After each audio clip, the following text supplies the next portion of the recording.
2018.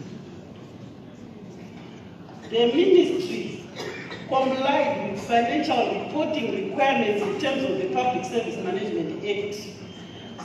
They submitted the first, the second, and the third budget performance reports to the committee. However, the committee still to consider some of the budget performance reports which were submitted late.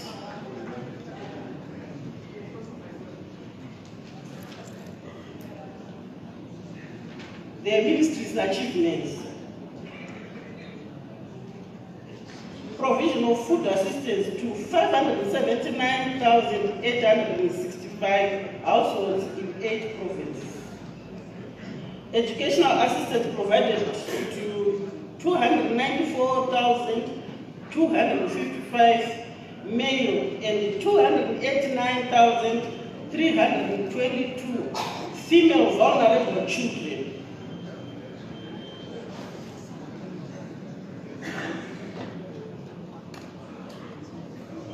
24,873 male and 29,386 female orphaned and vulnerable children reached the specialist child protection services.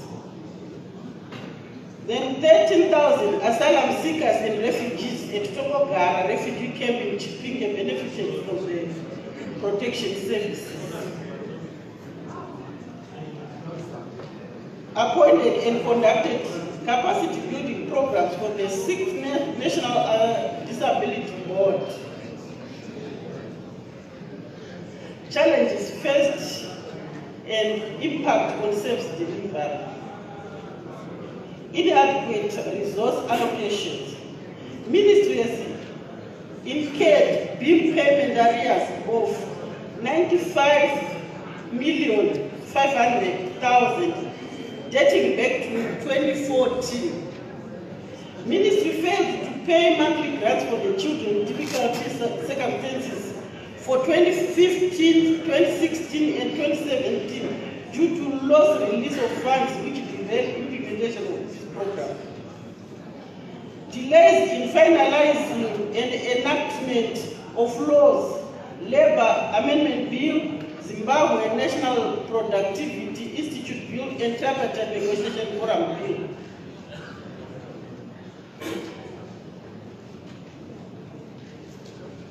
Shortage of foreign currency. Treasury could not provide foreign currency equivalent to the $94,000 for the purchase of raw materials to manufacture orthopedic devices at Ruari National Rehabilitation Center. Liquidity challenges which affected the disbursement of cash to beneficiaries of the Harmonized Cash Transfers Program. Challenge number 5, shortage of vehicles and fuel to conduct administrative duties at head office, province, and district on time. Number 6, prolonged recruitment freeze in courts, which resulted in shortage of staff to implement programs, e.g. probation officers.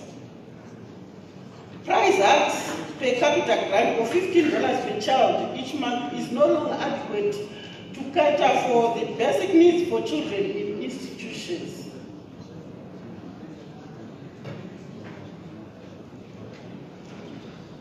Key 2019 budget priorities. Submissions from the stakeholders. The committee held consultative meetings with the following stakeholders: Ministry of Public Service and Social Welfare, Public Service Commission, UNICEF, Zimbabwe National Council for the Welfare of Children, Zimbabwe Congress of Trade Unions, Justice for Children, Zimbabwe Deaf Trust. And the following priorities were submitted from the stakeholders. Employment creation to avoid degeneration into welfarist state. Poverty data line salaries for civil servants in line with the prevailing economic conditions. Harmonized cash transfers, health assistance, children in difficult circumstances, children under foster care, children living on the street fund basic education assistance module, BEAM. I understand on BEAM everyone is worried because the ministry has not been paying for some time. And this has affected the children who are on BEAM.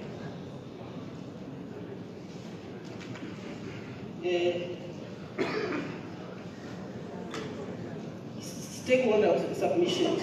Funding for operations of the Council of Social Workers as a statutory board. Recruitment of case management officers, vehicles and fuel to enable case management officers to attend to court cases involving children and defer children from institutions to court. It's not fair. National Task Force on Children Prostitution to facilitate rehabilitation, identification and reunion. Provision of free sanitary wear in schools. I understand the honorable members present here, they were, especially the women, they were advocating for this to be implemented as of yesterday. Establishment of drug and substance abuse rehabilitation centers for children. Children on the Move Fund. Disability Affairs National Ability Board and support for disabled persons. Cash transfers, care allowances, health and education support, etc. Health assistance for vulnerable persons. Then we move on to the Ministry's expenditure ceiling for 2019.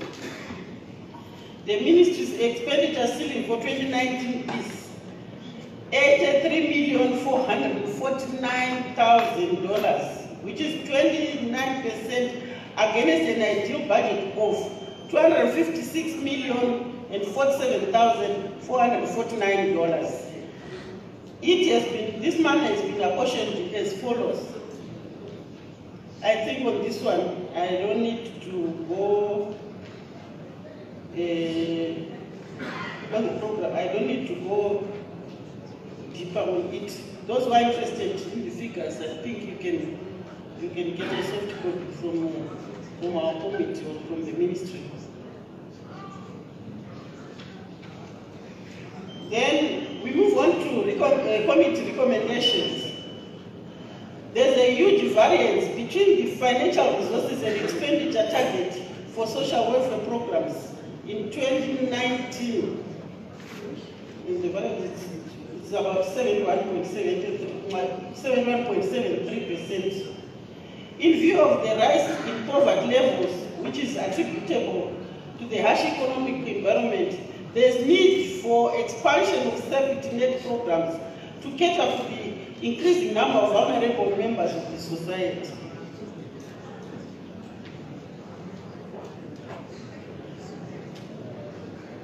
Harmonized cash transfers.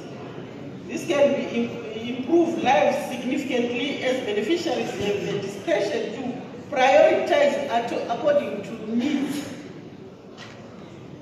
Development partner support for 12 districts ending February 2019. Therefore, allocation should be increased to at least 18 million in order to support 23 districts currently under the program. Additionally, 10 million is required to extend the HSCT program, that is the Harmonized Cash Transfer Program, to the targeted 10 districts per year.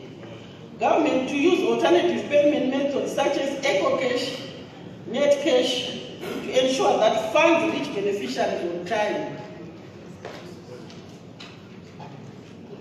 Juvenile justice. Provision of financial resources for recruitment of case management officers and operationalize section instrument number 125 of 2013. Statutory instrument, sorry. Only 2.4% of abused girls access professional help due to shortage of social workers. Currently, case management officer per child ratio is 1:15,000. This is as per UNICEF survey. Only 25 out of the 65 districts are covered by the development partner assistance. The need for rehabilitation services for children born or with parents is increasing.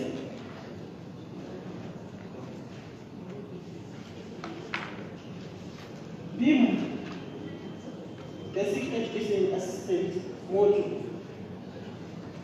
Worsening economic hardships and rise in poverty levels imply a rise in the need of school fees assistance. The Ministry of Public Service, Labor and Social Welfare has outstanding payment areas of $95 million, 500,000, debt backing to 2015. Allocation to BIM to be reviewed upwards to $150 million to cater for the payment areas and 900,000 children estimated to be in need of school fees assistance. National Task Force on Child Prostitution, established in 2017 as part of efforts to curb child sexual exploitation.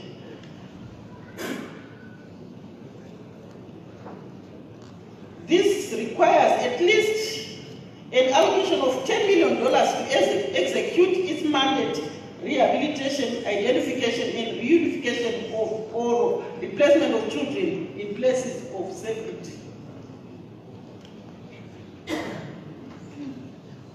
Health assistance. The 2018 allocation of $2.5 million could not cover all in need of medical assistance. Payment areas of assisted medical treatment orders, AMTOs, were $11,340,000 as at 30 September 2018. And this is no longer effective. It's just as good as the Christmas. Most of the Christmas cards, I think I have to say, they are no more useful.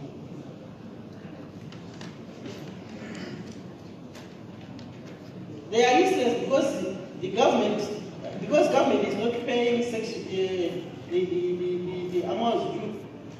Section 29 of the Constitution provides that the state should take all practical measures to ensure provision of basic, accessible, and adequate health service to all Zimbabweans.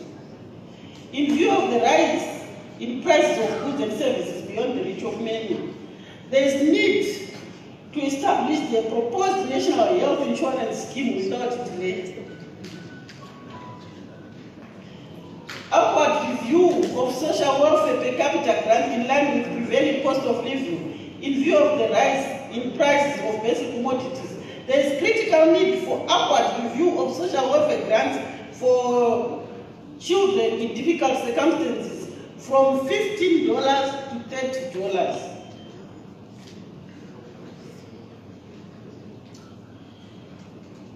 Acquiring new vehicles.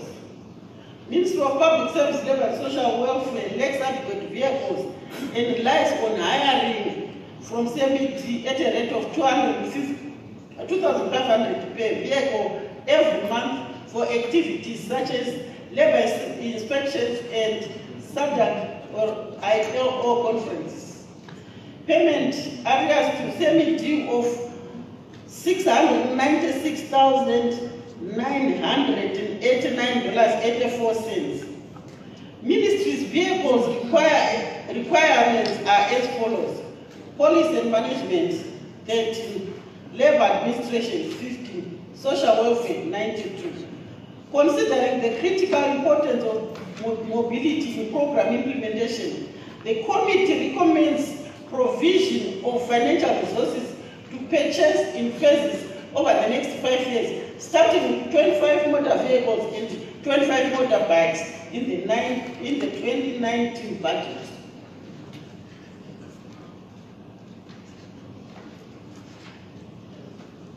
The committee also recommended that the harmonization and alignment of labor laws to the Constitution. While this item is of strategic importance to the nation and ministry's priority in 2019, no resources have been apportioned towards amendment of the Public Service Act and Labour Act. Adequate financial resources should be provided to conduct consultative meetings, validation workshops, awareness, etc. in this regard. Disability affairs.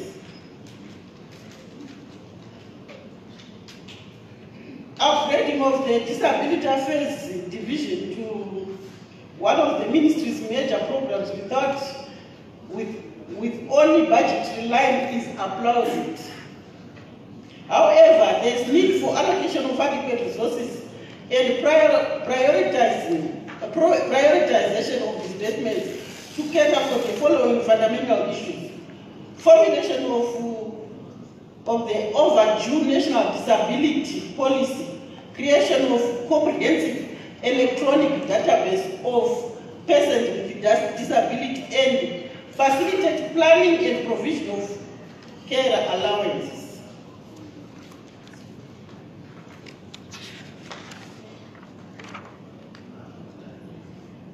I'm told I'm running on that issue, but I'm not going to move away because I know the Minister of Public Service. If we talk of social welfare, I think it affects nearly everyone is affected.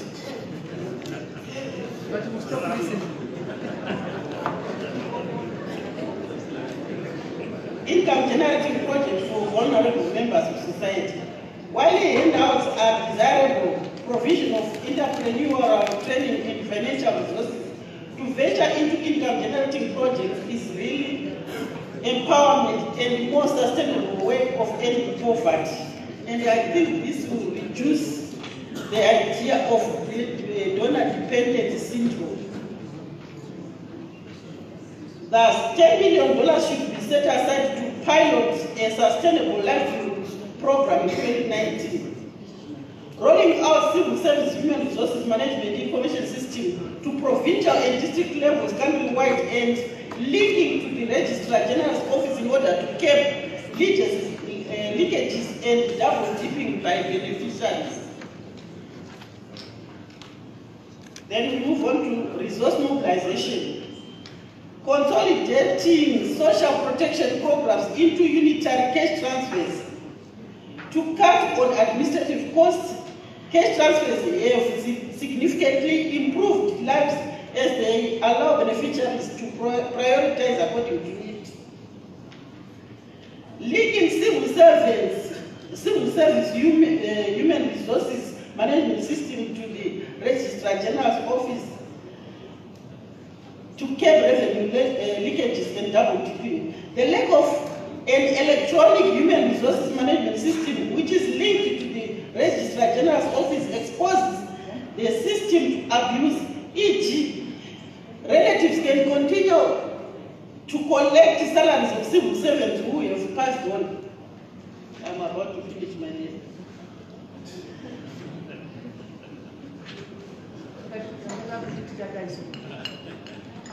The Minister of Local Government, Public Works and National Housing to provide office accommodation to the Minister of Public Service, Labour and Social Welfare. The ministry pays an average of $20,000 per month towards the office accommodation rentals, and this is set to increase considering the current inflationary environment. The ministry has already approved rental areas of 2,151,638 for retiring of all government employees who reached the pensionable age in order to create jobs for the unemployed youth. The Public Service Commission to expedite restructuring of government ministries so as to eliminate duplication of functions and filling in the critical posts to untimely create a civil service capable of championing Vision 2030.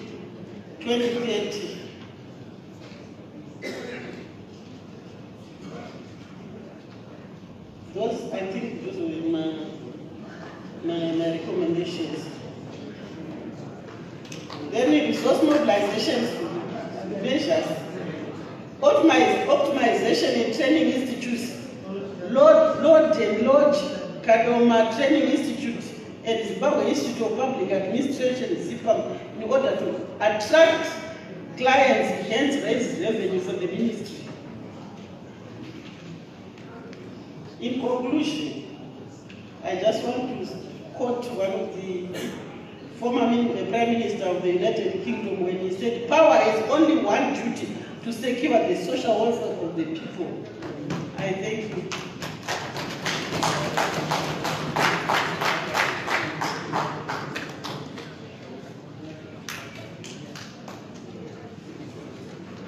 The Iron Lady. Thank you. Let's give a yellow pom-pom.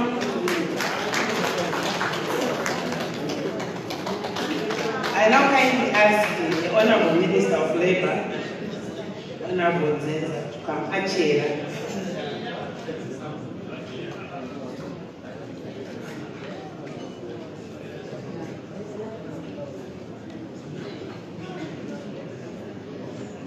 Just want to thank Vachera for introducing me.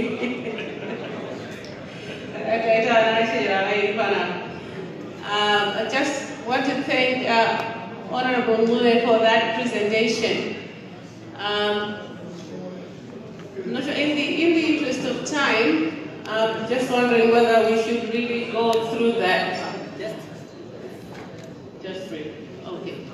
Okay. So what I'm going to do here is to highlight points that are of major interest to this to the honorable members in this room.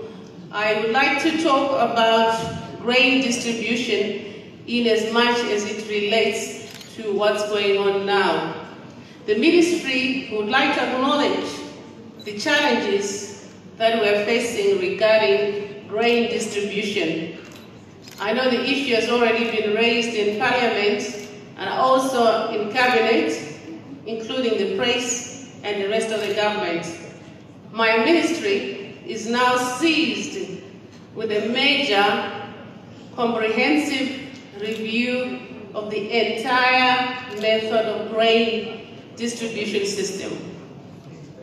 The end result, I believe, is to ensure that as a government and also as a ministry responsible for this assignment, that we plan to put in place measures that will address what we've identified already as some of the challenges. We started an internal audit on the grain distribution, and to date we have done that in Chimanimani and Gokwe. The ministry is now working with the Accountant General's Office, together with government auditors and an independent audit firm, to audit and review the method in which we are using when distributing grain. May I also just find out that on a weekly basis, I do get requests for grain in various areas across Zimbabwe, and this necessitates us to put a proper system in place. I also just want to point out that we are in the process of developing a flow chart to demonstrate grain distribution from start to finish. What I mean by this is that we will be putting a flow chart that shows how the grain travels from GMB until it gets to the intended beneficiary. The challenge that we are facing is that of identifying the real target beneficiary. And I want to emphasize that among the targeted beneficiary are the elderly, the orphaned, and also the disabled per household. We are determined to present fairness in the allocation of grain and ensure that grain is not, and I want to emphasize this, I want to emphasize that grain is not distributed on partisan grounds. The policy says you should not be marginalized or discriminated and not receive grain because of your political affiliation. If that is happening in any part of the constituency, I would welcome members of parliament and the senators to please write to my ministry and we'll take action.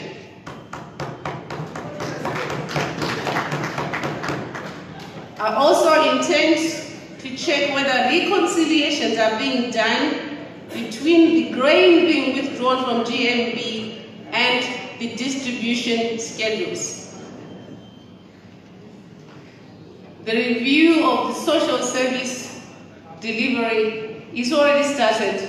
It's part of my 100-day deliverables. The Honorable Ntule has already presented a number of the figures, including some of the challenges that she highlighted. So I will not go into that in detail. However, when I finish presenting, I will be welcoming a number of questions that will relate to what has already been presented. But for the next few minutes, I also want to let the members of parliament and the senators to know that the Ministry of Public Service, Labour and Social Welfare also does spend quite considerable time working with the labour groups as well as working with the trade unions. Currently, social dialogue is in process that involves the engagement between the government, the workers, and employer organizations with the intention of pursuing socio-economic development through negotiation and consensus. This includes collaborative engagement, what we call the tripartite negotiating meetings, which we are planning to resuscitate so we can engage with the trade unions. You may have noticed that the trade unions went out and had a strike about 3 weeks ago. Following that demonstration, we invited the trade unionists to come for a social dialogue. And that social dialogue has started. And as new minister, I believe that we have a social contract and that we and the trade unions can come to an agreement on how we can put our heads together to solve the current problems. And I believe that the trade unions and the employers do have the solutions that can help us to move forward. We're also looking at the labor law reform. The government of Zimbabwe is in the process of reviewing and amending the labor laws in Zimbabwe. These will be tabled before cabinet and subsequently before parliament. We're therefore looking for adequate funds from the Minister of Finance to help us in this regard. I've just briefly gone over what we are doing with the labor movement as well as the trade unions.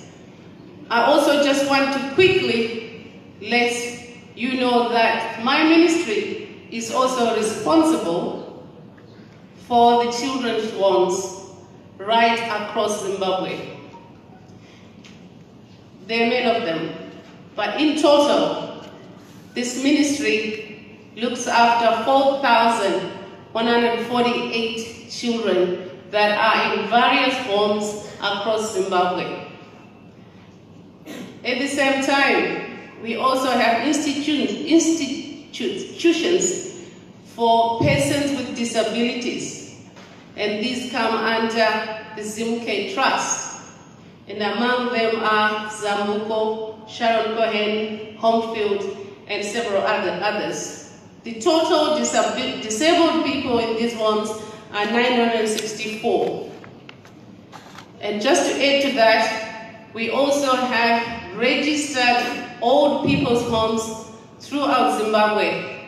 Again, there are many, and we provide social protection and also social services to them. The amount of social protection required by the most disadvantaged in our society requires resources. Having asked for more resources, I want to emphasize that my ministry is intent on delivering good governance. This has been a challenge in Zimbabwe. Issues of transparency and accountability are quite serious in our society. That if we receive resources, if we sit here and ask for more resources, we have to be prepared to be accountable for them. Thank you.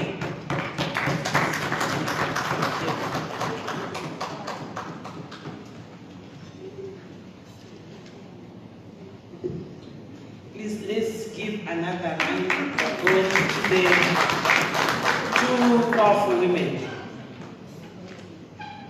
With that, we now kindly ask the portfolio chairperson for energy and power development, Honorable G. Kabuza.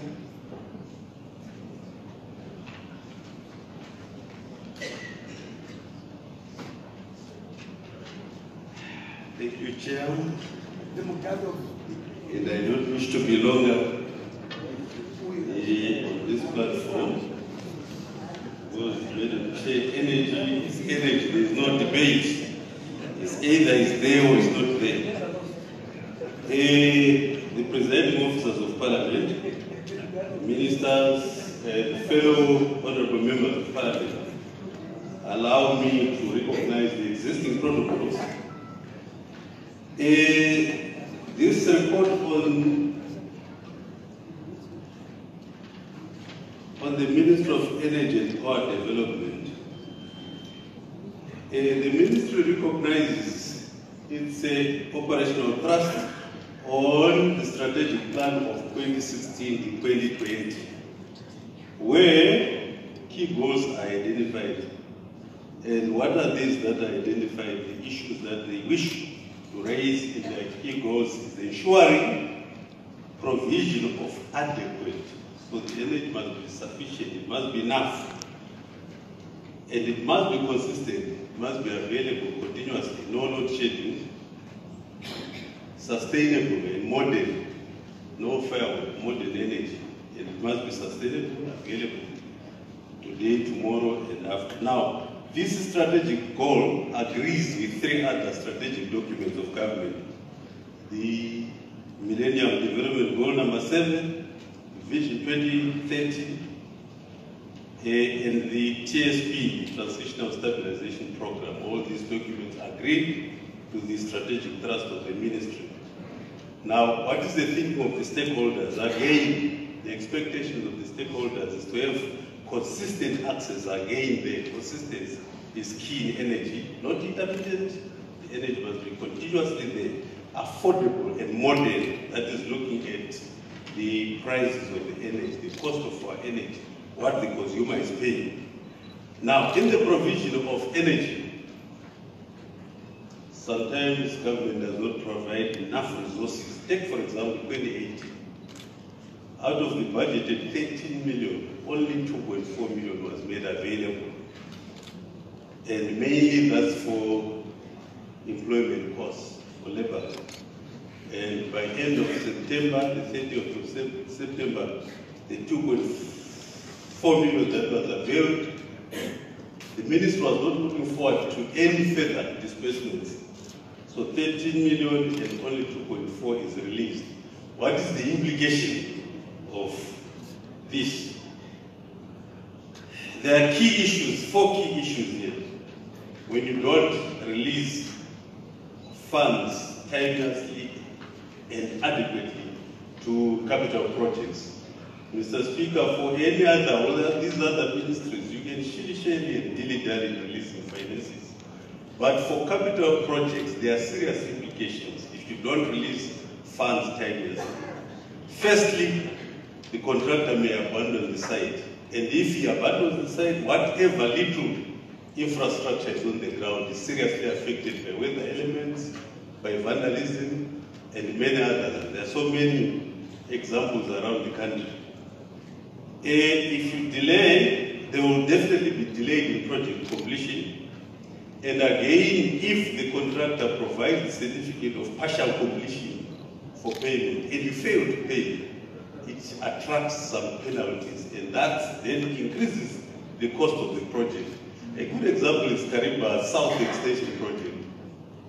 300 million was budgeted and targeted up to the completion of the project, but the project went up to about 5 million because of his failure to meet contractual obligations. So the penalties can really increase the budget of the project, and therefore there is indeed a requirement to expedite the release of funds for capital projects.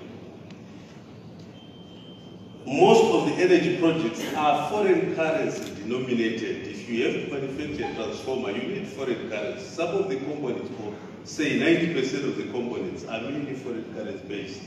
And therefore, it's incumbent upon the authorities that foreign currency is timelessly made available for the manufacture of such components. Vandalism is another impact, is another serious impact that comes out of failure. Now, when transformers are vandalized and there is electricity cables, the cost of replacement increases. Of course, that affects the revenue, because during the time when there is no energy, people are not paying, so ZESA is losing out. The economic growth, of course, you can imagine underground, ZESA goes, what happens to the miners underground? Production. If it's in a factory, you can't chase away the workers to go back home because they've reported the duty, you have to pay them even if they're not doing anything. So all those are the serious impacts. You will have to pay for redundant staff. Right. We also have, we had submissions from the general stakeholders who are not the ministry. They also realize that there is need to increase the allocation to the ministry because it's a key ministry in terms of, according to them.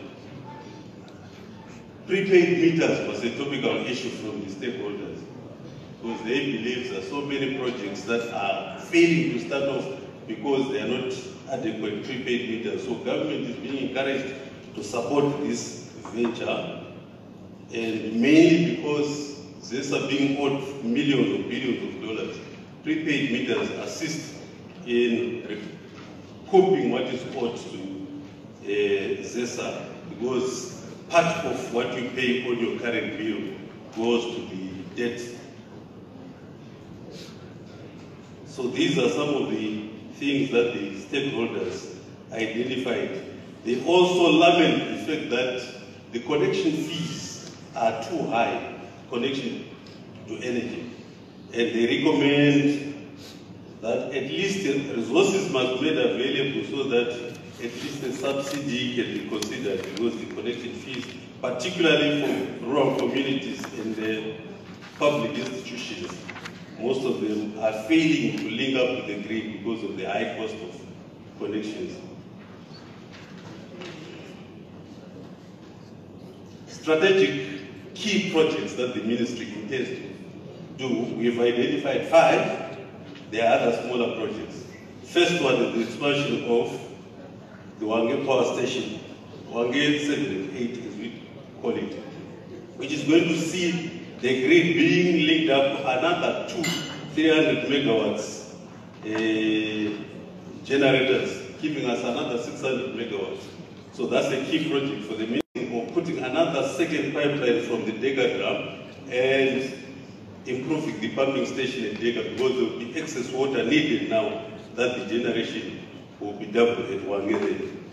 Rehabilitation of the Kariba Dam Wall. This is a very old dam, Kariba 1950s, constructed in the 1950s, and therefore it's old and needs a lot of maintenance. So that's a key project, otherwise we lose out on that. 2, 1,200 megawatt power generators being put onto the grid. Now, there are other small projects like the installation of prepaid meters. These are key. Increase in fuel outlets. We have to increase the storage, particularly of LPG gas and other fuels, because there is now demand. So the infrastructure must be increased. Mr. Speaker, the priorities for 2019. 2018, they had a budget of 13 million. Now they are asking for 113 million, of which 94 million is earmarked for lending and equity participation. All these projects I'm talking about, it's not government alone, it's government and the private partners coming in together. But there is a share, an upfront payment that the government has to make. And if we don't pay that, it also creates some delays in the starting of the project. So we need to pay, and unfortunately government is only budgeted for 2.4 million, but the ministry is asking for 94 million as equity participation in these projects. There are other revenue streams for the ministry, the debt redemption fund, which is mainly to amortize the NOXIM debt. We have the pipeline, rail and rail fund. This is mainly to pay for the cost of pumping fuel from Mozambique to Zimbabwe. Then we have the strategic fuel reserve fund. This is mainly to keep us always with fuel for at least 6 days ahead. Lastly, the recommendations. We've identified 10, but briefly, firstly, the fact that, of course, the ministry has not been submitting in line with the public finance management system its expenditures for the report, particularly for state enterprise. This is very important. The second, the energy and power development must ensure efficiency of its state enterprises. Efficiency in the sense that, in terms of the parastatals, the turnaround time for ZESA to replace a fallen pole should be 24 hours. But you and me will agree that this is not always the situation on the ground. There are some places which have gone for months or years without electricity because 2 poles have fallen. And yet the management policy of ZESA is that 24 hours. So that's a call for consistent supervision. Right, the same with the replacement of transformers, which we've already alluded to. I think ministry must ensure that these things are done. ZERA, Zimbabwe Energy Regulatory Authority, which supervises the fuel sector, I think to plug leakages, there is need for continuous supervision. The structure of ZESA itself has got a problem, where the holding company with the board and several other subsidiaries, the generation, distribution, ZESA enterprises, power tech, all these subsidiaries have their own boards. And we feel this is a bearing, it is very heavy for the budget. They could do better with a leaner and a thinner structure, which has lesser boards.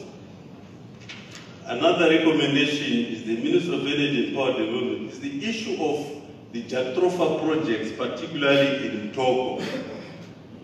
This project has been talked about, but it's failing to come off fast because mainly the pricing structure of the Jatrofa seed and the cooperation with the rural communities or the producers of the feedstock, it needs a bit of review. Then the IPP policy, independent power producing policy, this can be looked at in line with liberalizing the energy sector.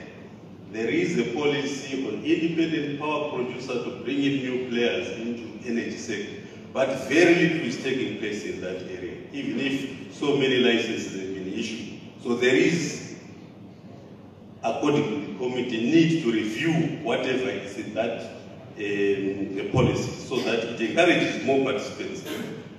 Right, ZESA enterprises, that's the issue of transformers. Now, we don't expect ZESA, this is one of the key recommendations, to be coming to government for reprise. We feel ZESA is a private company or government company, must be able to sustain itself. There's less competition on the market. But it can't do so because most of us are owing ZESA to the tune of 1 billion, in excess of 1 billion. If only ministries could pay, then ZESA would not need to come to government. Farmers could pay. Just the local authorities alone, 300 million odd. Government, 39 million. 116 million from farmers. Now all this money added together, 1 billion is a lot of money. We might not even need to be asking for donors or development partners to assist us with these new projects. ZESA can sustain itself. And the last recommendation is the issue of transformers. We realize that 4,000 is the backlog of transformers that need to be replaced, and for new projects that are being. Now, we are advised that the strategy is to manufacture 50%, 2,000 will be done by ZESA Enterprises, and the private sector will do the other 2,000. So this is going to expedite the production. So we really feel we should support them to capacitate it in order, because they have the capacity, but they just need mainly the foreign currency component to manufacture these transformers and replace those that are damaged. Then last is the issue of tariffs and subsidies. We believe it is one of the issues that is discouraging the independent power producers. So there is need to review that. I realize, Mr. Speaker, that it's now fashionable to have a court as you live. But in technical matters, there is very little you can quote. But suffice to say, I'll leave you with a mathematical formula that you require or need as you pump water to your irrigation schemes, which is how to overcome the force as you push water to the farm, and that is G sine theta. Theta being the angle of slope or the elevation from your source of water, G being gravity, acceleration due to gravity measured in meters per second per second.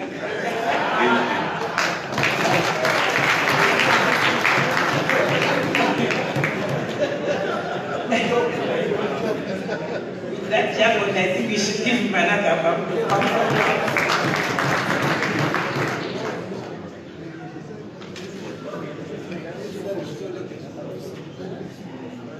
To the chairpersons who are coming in and the presenters, I'm kindly asking you to be brief on your presentation, then emphasize on the recommendations. Now I am kindly asking my Honorable Mr. Dainam. Oh, sorry. Sorry, Minister. Anyway, she was preaching, we said there was number one. Honorable Mumbo, Mumbo Anachela. Azita. Mr. Speaker said, all protocols observed. I intend not to take too much time, but from the chairman, a lot has been said.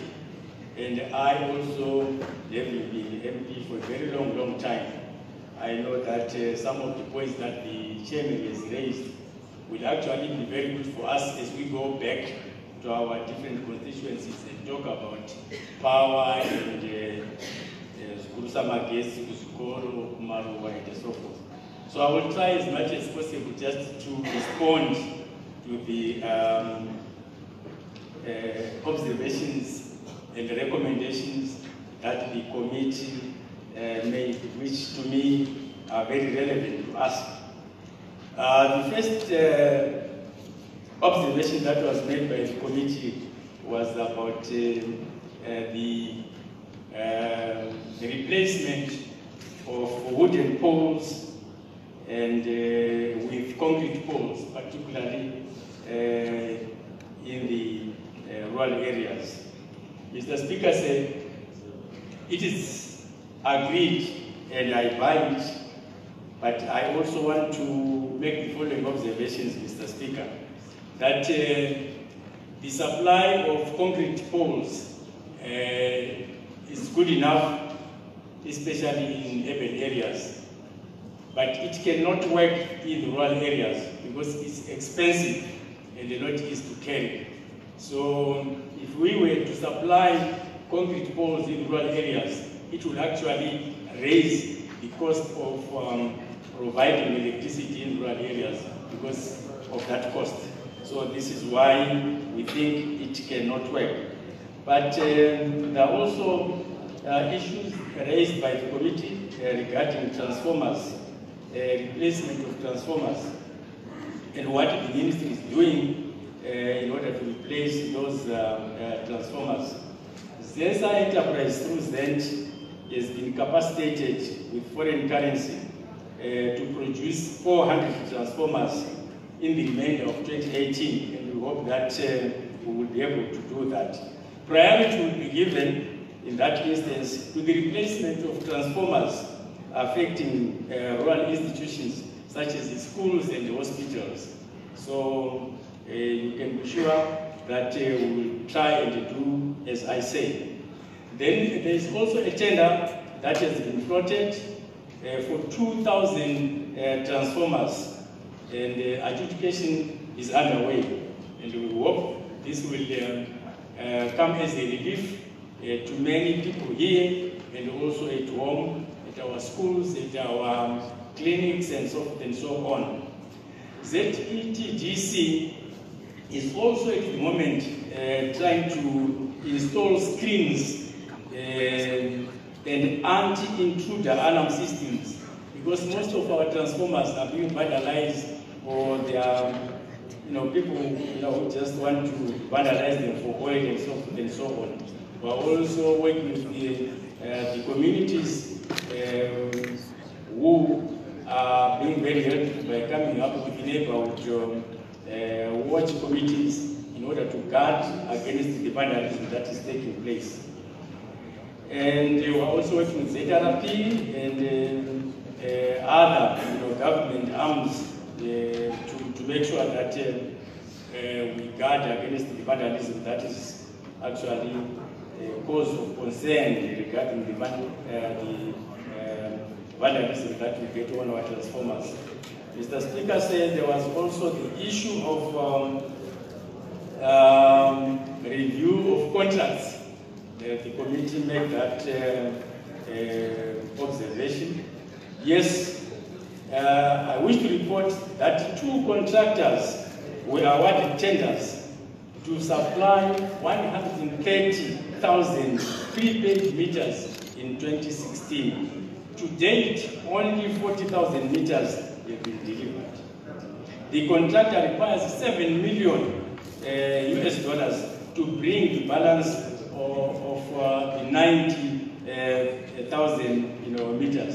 And this is the issue that our chairman, Honorable Gebuza, has been talking about. We delay to make the payments because of the problem that, or the challenges that we face with Forex. Then at the end of the day, things become just difficult and we cannot actually and then be able to fulfill our promises. In addition, ZERA has licensed 17 private companies, as the chairman alluded to earlier on, to import some of these meters. To date, only 51,000 meters have been imported into the country. And this has gone a long way in reducing the backlog, but we still need another 40,000 meters. Mr. Speaker said there was also an observation by the committee regarding ZERA that it must supervise activities on fuel companies and the consumers and enforce measures instituted to plug leakages. A very difficult area indeed, Mr. Speaker said. I, for one, will tell you that in about 3 weeks' time, I went across the Zambezi into Zambia, and when we were across there, 15 trucks were impounded by the Zambian government, carrying about 35,000 liters of fuel smuggled from Zimbabwe to black market in Zambia. And it was also reported that about 60 other trucks had also crossed into Zambia from Victoria Falls and the Caribbean. Those 15 had crossed through Chirundu. So you can actually see this is just one section of the of our boundary. So it's actually a very difficult area to monitor, but it is actually our responsibility, all of us, to make sure that we assist in this area so that we can curb some of these illicit activities by our people. There have also been issues of some of our oil companies that have been overcharging or demanding US dollars for payment at our service stations. That also, if anybody is caught by Zera, they are really punished, if you want to say, but they have their licenses withdrawn. As I speak to you, we have about 7 service stations that are facing the music. I want to just let us all know, as honorable members, that as you go around and you see an emblem which says Total or Zua or whatever name of a service station, it does not necessarily mean that that service station belongs to Zura or it belongs to Total. It can be yourself trading with that emblem. So when we say we're withdrawing a license, we're not withdrawing a license to the parent company, but to that particular trader at that service station. So if you can know about that. So because I heard some people thinking that such a company, the license has been withdrawn. It's not that, it's at that particular service station where the license will be withdrawn. So those are some of the issues that we come across. Mr. Speaker said there's also been an issue raised by the Committee for Fuel Marking. I'm glad to say that this time the funding is now being provided for in the budget. We hope that the Minister of Finance is going to make it available so that we can have that fuel marking. So that whenever there is some illicit trading, we can able to tell that this is our fuel or it's not. There is the issue raised by the chairman about Jatropha. I totally agree with him. We are going to have a look.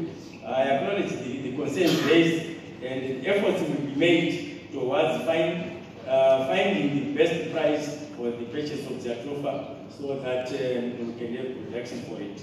I agree with the committee, and we are taking care of that. There was also an issue raised by the committee about players. Some players in the energy sector, so that you break the monopoly.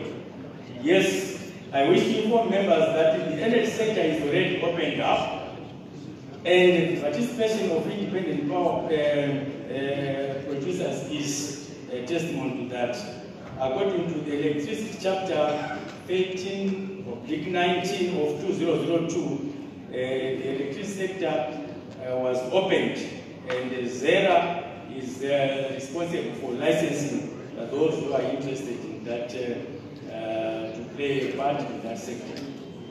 The fuel situation in the country, Mr. Speaker said, just to rush up, so that I make sure that I respond to most of the concerns by the committee. The fuel situation in the country remains stable. I am aware that wherever you come from, at this time you can say that there is some improvement. But let me just explain what I have been saying about fuel, which I think was being misunderstood by the public. What happens is that the mandate of the Ministry of Energy and Power Development is to make sure that fuel is in the country. But that fuel which comes into the country comes, am I to leave? Oh, 2 minutes. Oh, okay, how nice. The fuel that comes into the country comes being brought in by international oil companies, but it comes on bond. So it is stored at Masasa. And for us, or our companies in the country, in order to access that fuel, they must then have the US dollars, the forex. Without the forex, they cannot then access that fuel. That now becomes another department under the Honorable Minister, who is holding his mouth now because he wants to say something about the money being available. But it's an Arab business. So when I said there is fuel, it is true, there will be fuel, but to access it, then forex is required. And I can tell you that we have got plenty of fuel, whether it's diesel, petrol, or jet A1, there is plenty of it in the country at Masasa, but we need the forex in order to access that fuel. Well. I'm told that I have 2 minutes, but I know that if I was a lady, I was going to be given 4 minutes. Yes, there is, Mr. Speaker said, government is finalizing renewable energy policy, and it will be coming to Parliament so that we can have it passed there at Parliament. There are other important issues that I wanted members also to know about,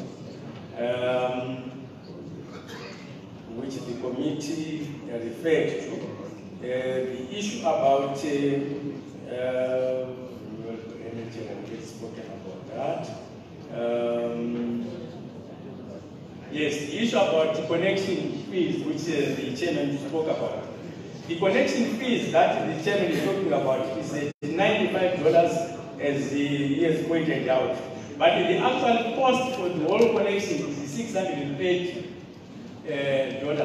So the 95 is actually not that expensive. It's already expensive because the total connection required is $630. But then we ask the individual to provide $95. So that's why we say it's not that expensive.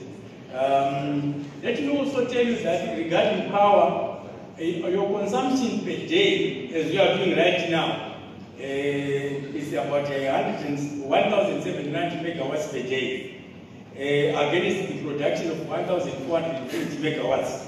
We make the balance, or the shortfall is matched by imports from Kabora Basa and also from Eskom in South Africa.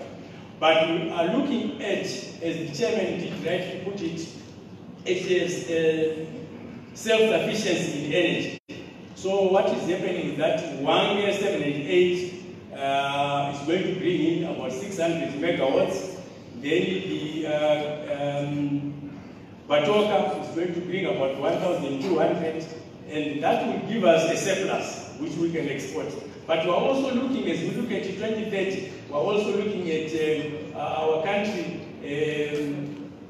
consuming about 5,000 megawatts a day. So that's where the challenge is. Regarding fuel, you are consuming 4.1 million liters of diesel per day and 3.8 million liters of petrol per day. And that is the challenge that the Reserve Bank Governor is meeting at the moment, because the amount of money that they have allocated for the purchase of fuel per day is now not matching your daily consumption, which comes in because of the agriculture, the improvement in your industry, which is coming up, and also the mining sector, and your daily use of fuel. So that is really what is eating up a lot of our forex. The medicals that we have got now are actually eating the fuel that we consume per day.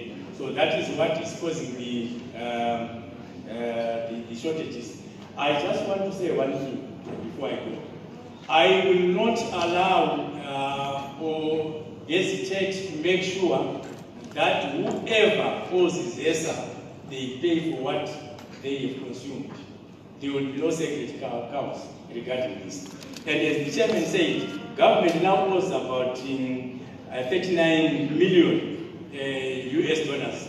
They just have to pay. Those institutions have to pay.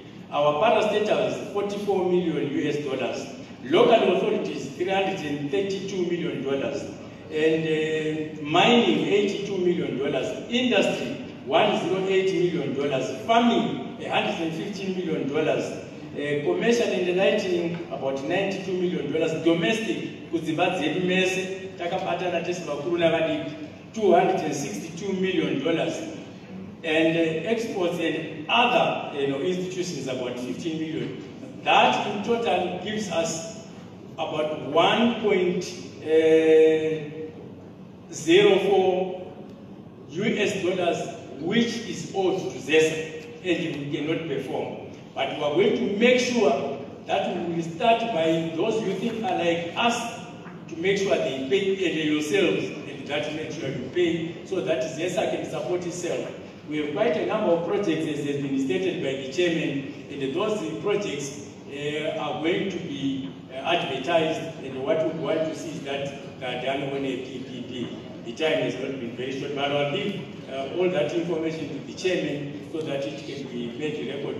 Then the members of parliament can read from the report that the chairman can produce at the end of the day. I thank you.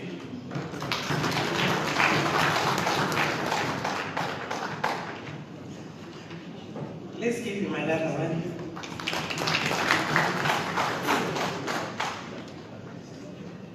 And maybe that's why I forgotten, because you're not talking of bills for everyone now, including me. Okay, we want to welcome those ministers to come, our minister, our defense minister. You know, I'm saying that it was the first time that we had a woman defense minister.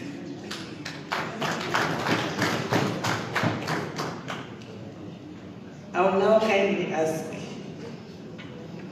the portfolio chairperson for primary and secondary education, and after her, Honorable Professor Imabima, the Minister of Primary and Secondary Education.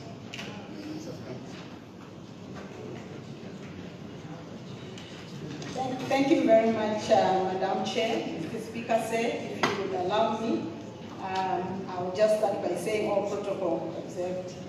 The problem with having a social ministry and being asked to rush through it is that you probably will not have the context of where we are coming from. But I'll try, Madam Chair, to rush and get to the recommendations as quickly as possible. But before I do that, let me start by thanking my committee members. Mr. Speaker said my committee is probably one that has the fewest members of Parliament that sit on it. I think I have about 8, but very hard-working members. I'm comforted by the thing that we use in Ndebele,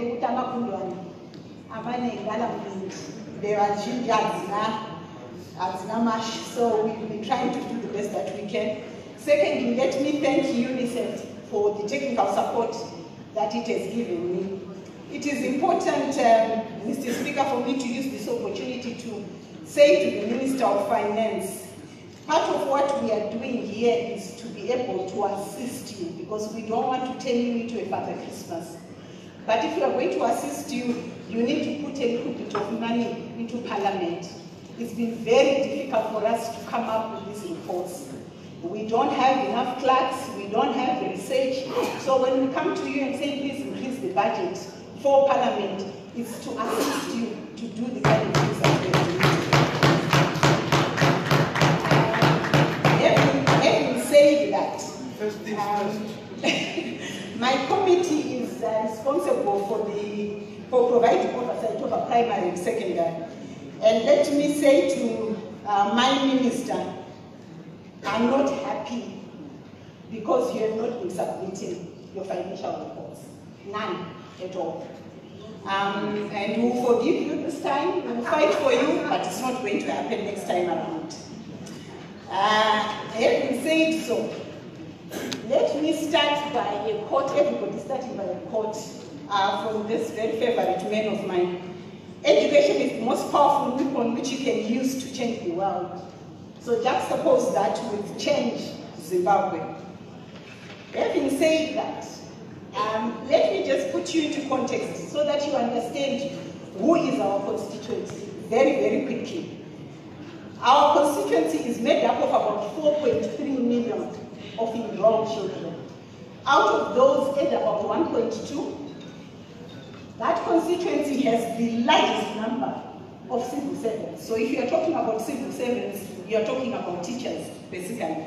In fact, I think we make up something like 53% of the civil servants are within this sector.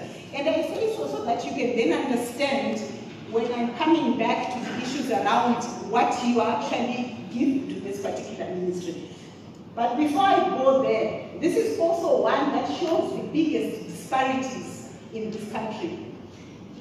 This provides for you a case of two worlds. There is no better sector that shows you that we are in the same country, but we have two different countries in one country. Next slide, please. Very, very quickly, because move fast. I just want you to quickly see that that is a private school. That's what happens in those schools where those people who are rich go to. That's what happens in the poorest of our poorest. So just see the difference between what is possible and what we are not doing and what we are actually where our majority of people are. I just wanted you to have a look at it. Just another slide. While some of our kids are standing up in a queue with a bucket of water running down, others are playing chess. Those are the two different disparities. I just thought it was important to put the context of what we're talking about. Having said that, I just want you to quickly look at what we have called the sector performance overview. And our headline there is the education system a leaking pipe. If you look at that graph, what is actually happening is that that lowest number that you see there, the 21.6, is your ECD level. That's where we are getting our kids who are getting into grade 0.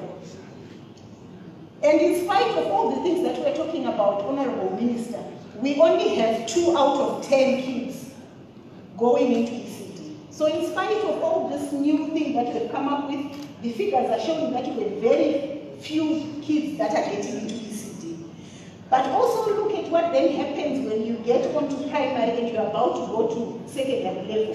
The graph goes down. And that means we have a lot of dropouts that are happening as we just go past our secondary level. And we need to talk about why that is so. In most instances, we have most of those that are dropping out being girls who then get into child marriages. And then some of them get into prostitution. We quickly move on to the trends in the sector. I just wanted you to look at, please take the slides a bit faster, because I'm going to stop just now. I want you to look at the trends that are in the education sector. No, don't jump.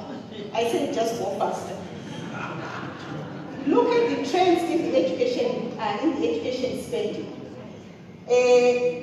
At one time we were okay, but we have gone down.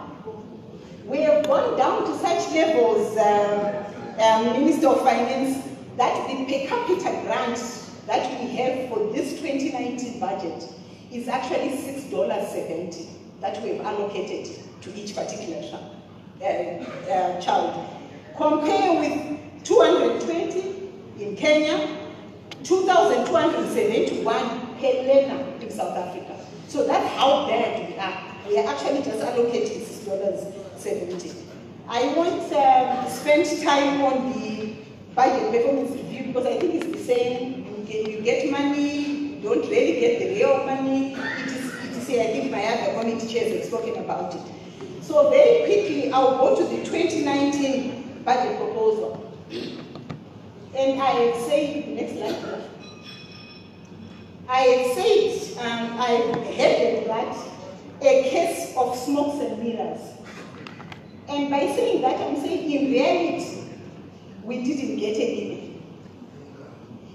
If you look at that particular graph, 2% is what is going on to non-wage. 98% is going to salaries. So the allocation for the Ministry of Education is literally just 2%, which is why we then come up with a per capita grant of $6.70.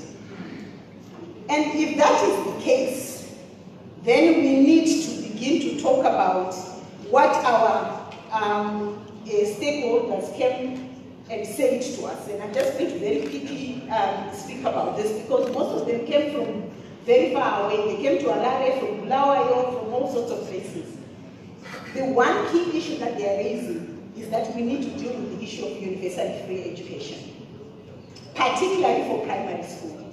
Because what has happened with all those figures that I've given you is that we have created the burden for education. We have put the burden for education onto parents, because we, as a government, have not been able to do so. My colleagues have spoken about the adequate funding of BIM, the fact that we have areas around it. They've spoken about the conditions of service. In fact, when I was showing you the slide around the two disparities, I would have loved to show you a picture of a teacher in 1980 and a teacher now, just for you to see just how bad it has gone. None of our kids want to be teachers anymore because the optics are just wrong. Issues around infrastructure development, the issues around the teacher-to-student ratio. In fact, in terms of our analysis, our committee has said it is about 1 to 80. That there is no feeding scheme, full support of the feeding scheme. In fact, one of the most heart-rending things that the stakeholders brought to us was what we are doing to our kids. If you haven't paid money for feeding, you are locked somewhere while others are eating. If you haven't paid school fees, you are asked to stand up while others are sitting in class. It's just horrendous stories that are actually taking place in these schools, likely because we have not been able to support that particular issue. And again, the new curriculum minister is very excited about it. We know you want to do better, but the burden that it is creating on parents, you know, your combined science thing, they need to pay something like 48,000 just to go through an exam. So we need to really look at it. We then proceeded as a committee to say very quickly we need to deal with some of the strategic policy issues. The administrative structure of the ministry. And I have to say, Honorable Minister, one of the things that disappointed us when we got the submissions from your ministry is that we didn't get a sense that people in ministries, your permanent secretaries and your staff, are thinking outside the box. It was almost as if just go and tell the minister to give us money. It didn't look like there was any thought process around, we have a crisis, what can we do? So for example, what are the cost-cutting measures that we need to do? We as a committee didn't think that it made sense to have 12, for example, directors, some of them with PAs and secretaries. In this situation, it just doesn't work.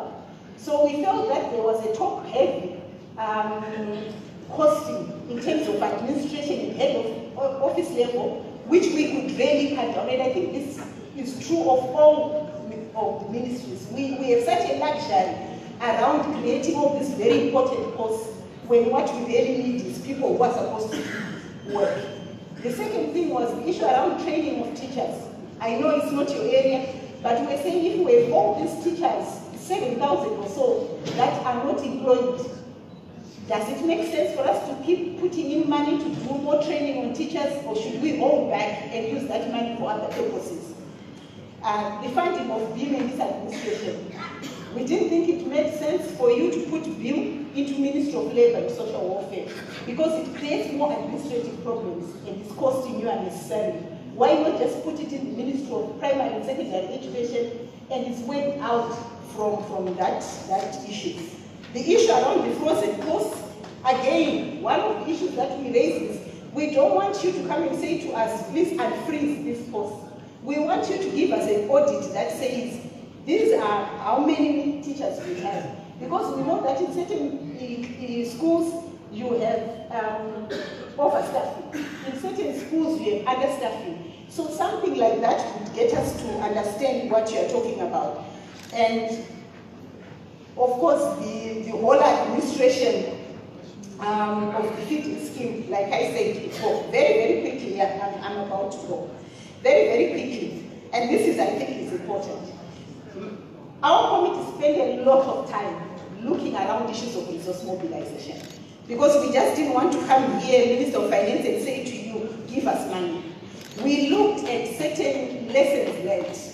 So we looked at places like Nigeria, we looked at places like Ghana, we looked at places like South Africa.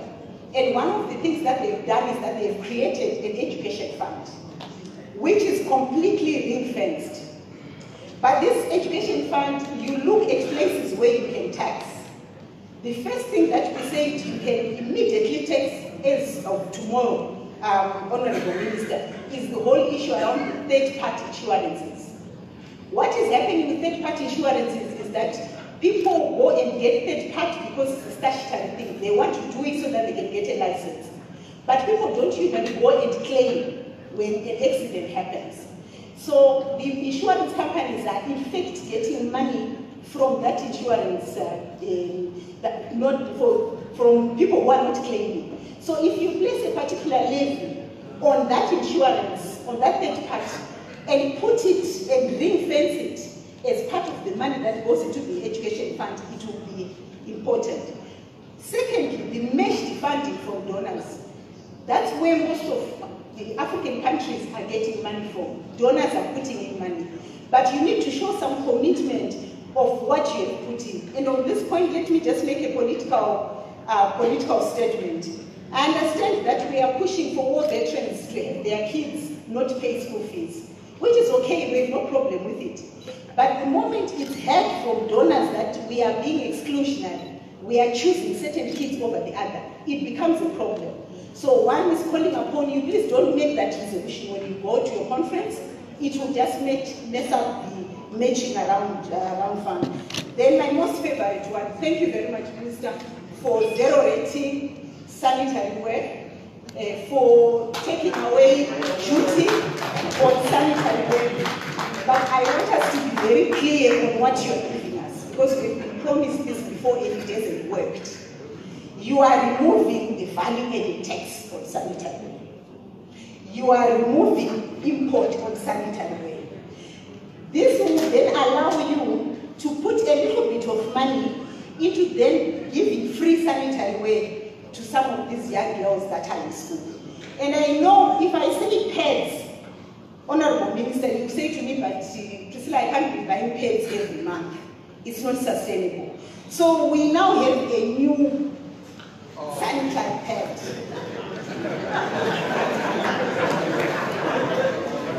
There is an industry and we need to invest in it. This one is a menstrual cup. Not very good for young kids because you have to insert it. So most parents will not be happy and most kids will not be happy. But there is a fantastic new innovation, which is a sanitary pad. For most kids, it's not only the pad that is a problem, it's also the pants that is a problem. So with this, we have dealt with two things. We can actually get these ones at a cost of about $5 or $6. Right now, you were charging 50% duty on bringing this. So if you remove that duty, it will mean we can actually get these things for about $5 each. We get 2 of these. We give each girl as they begin to start their menses. She is done for the next 3-4 years. We are not coming to bother you. So you give me a commitment of $1 million around the mention fund. I promise you will look for funders who give us extra $1 million to go around the then so I'm going to give this as a gift so that you can give it to your office.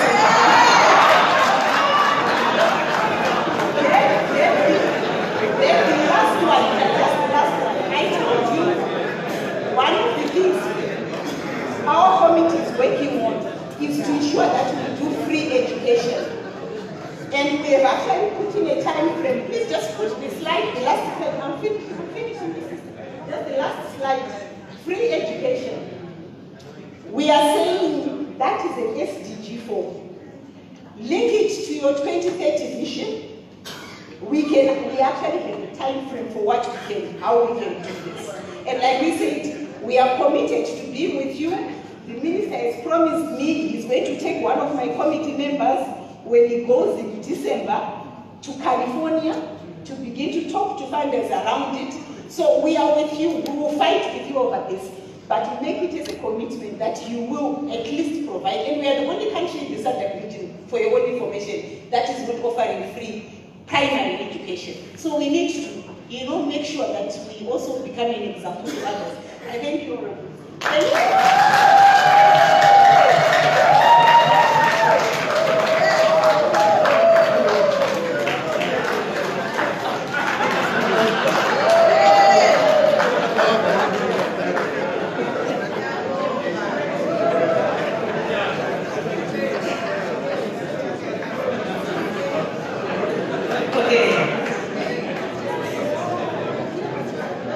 Thank you, Honorable. Is I also kindly ask Honorable Professor Imagema to come and give his presentation. He's going to respond to what Madame has said.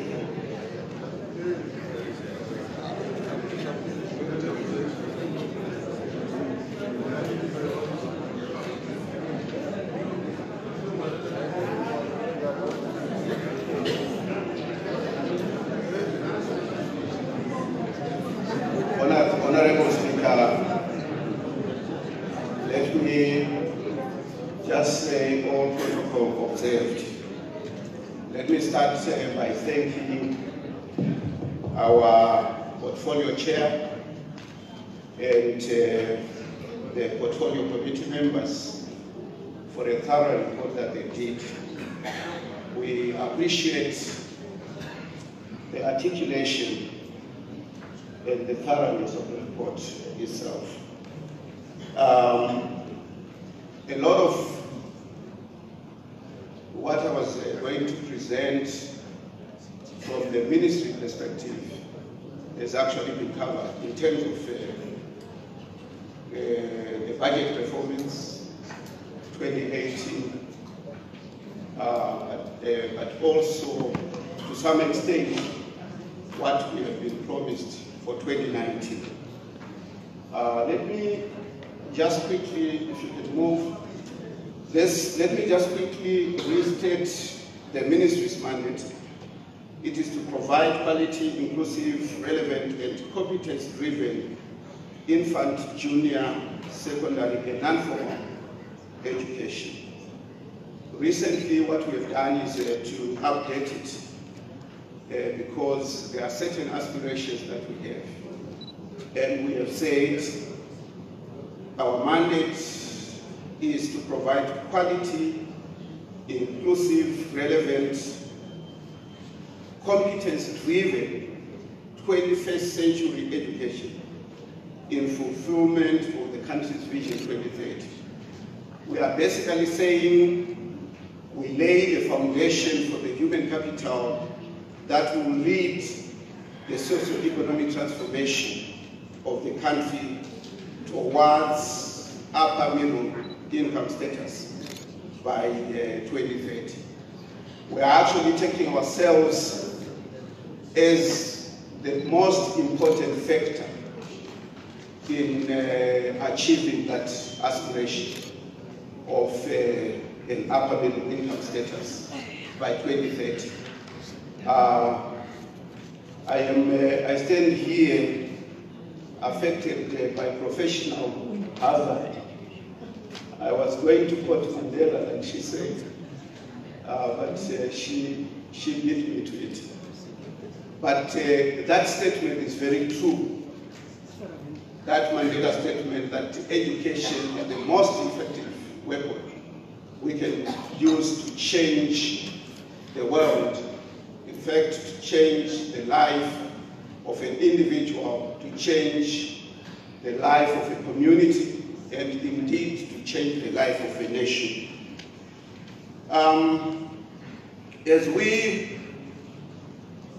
In order for us to realize, don't worry about that, in order for us to realize our aspiration as far as 2030 vision is concerned, there are a number of things that we have to do in our education sector.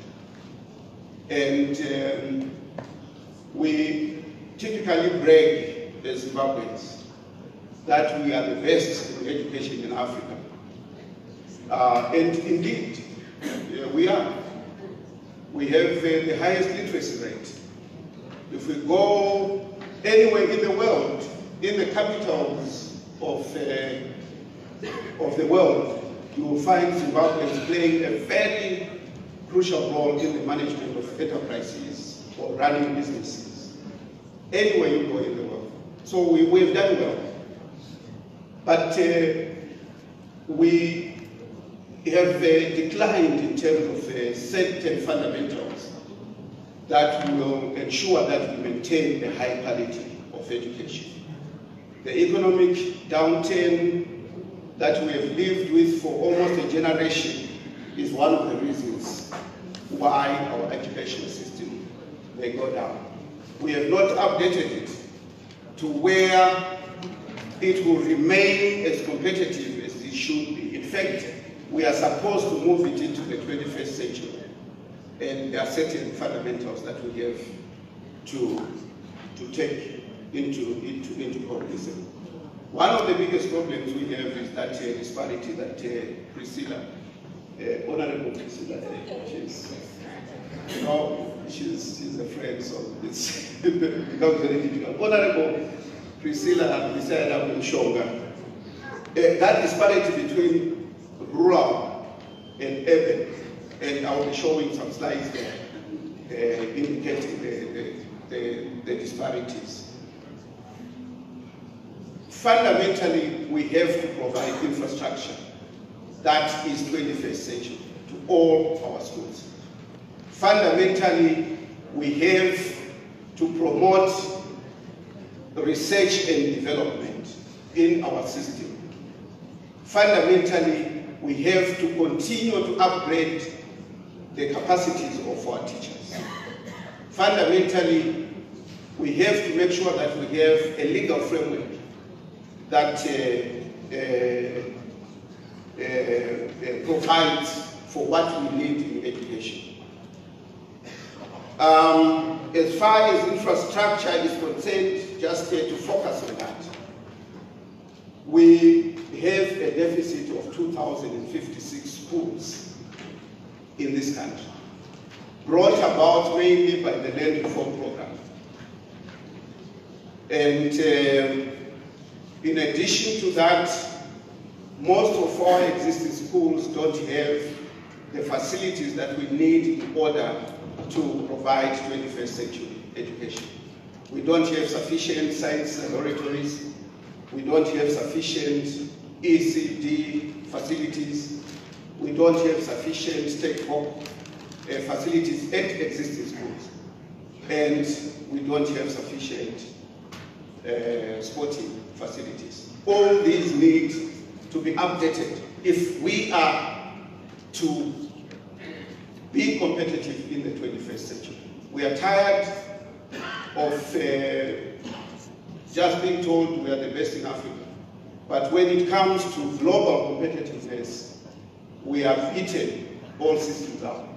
Some countries that are poor like us, Vietnam as an example, they are now competing in what is known as the PISA, which is the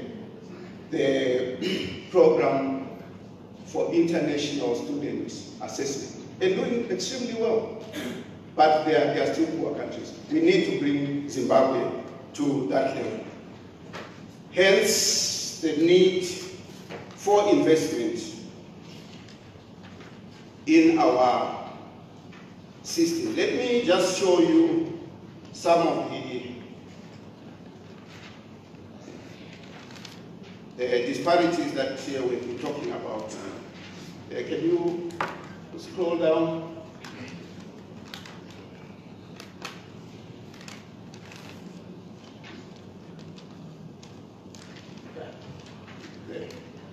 This Honorable Mshonga showed you disparities between a private school and a public school.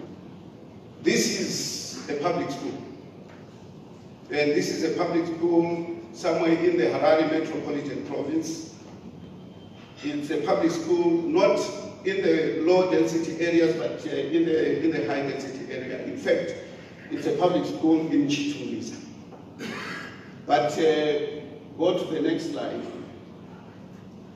This is a public school, actually a council school in Binga, and you can actually see the mischief that is coming from some of our members who are saying vote wisely because of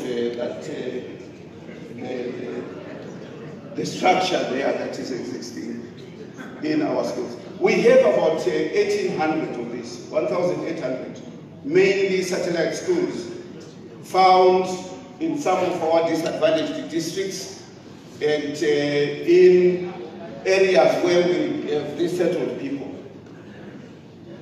Can you go back to the nicer one? Please go back to the nicer one. What we are then saying, there are 5 pillars that will bring us to 21st century education. We are saying, and infrastructure is the most fundamental of them. And when we are talking infrastructure, we are talking learning rooms. We are talking ICTs. We are talking water. We are talking electricity at all these schools. And we, Honorable Minister of Finance, we are saying we can't use only PSIP because PSIP has been very slow.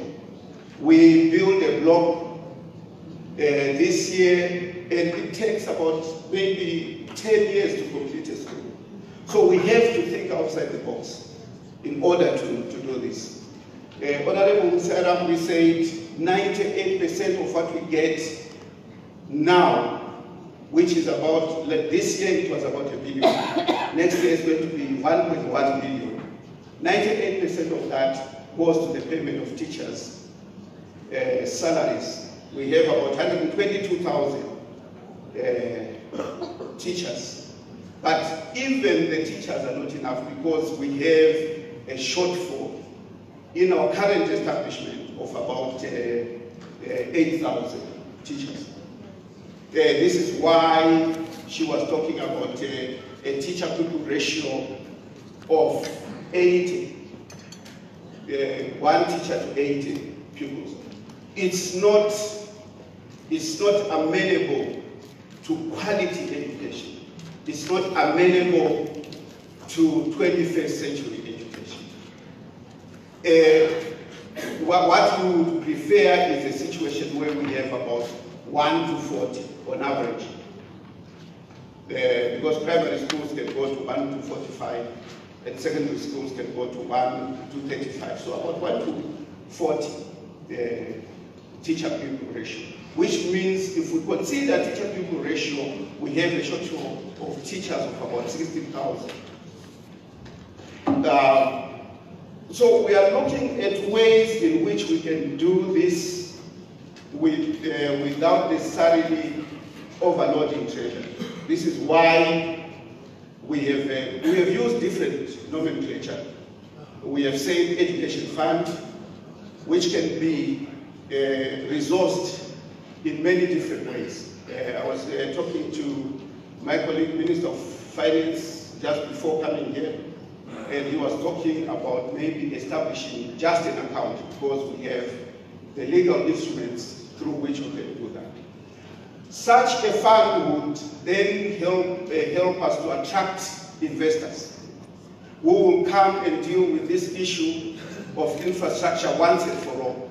And then, as a country, we can repay over a period of time. And this will be capital investment.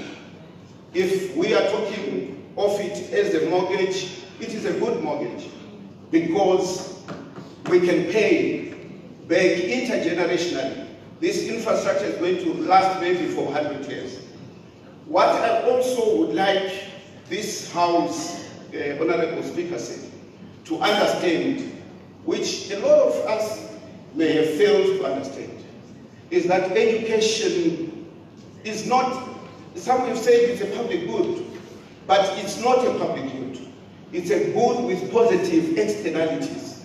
What it means is that if a child is educated, the benefits of that education don't just go to the child or to their immediate family, but it goes to the entire community.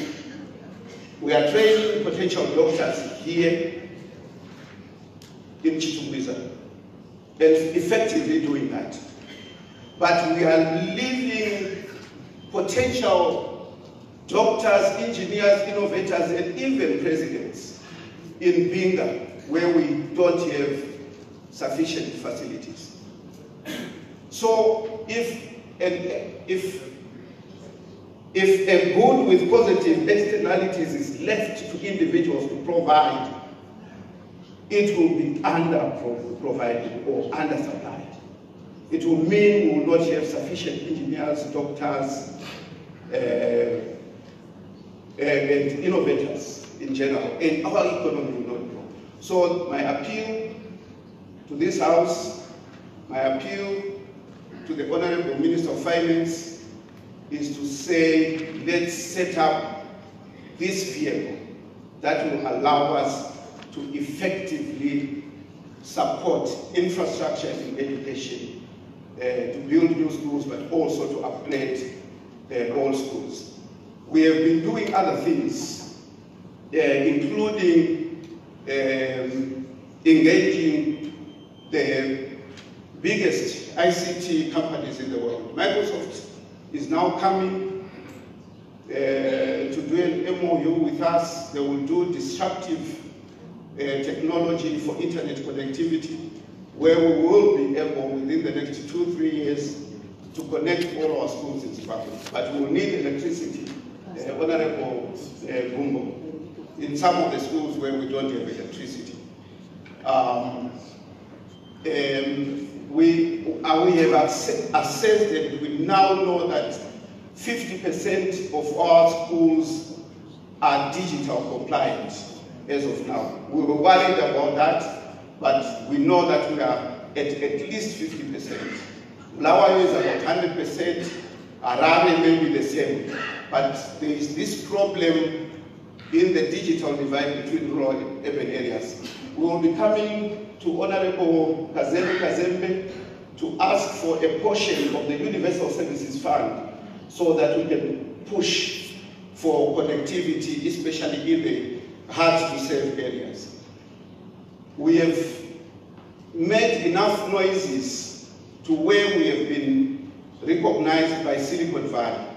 And Silicon Valley, including the Googles, the Apples, and the like, in December are doing a summit on innovation in education in Zimbabwe.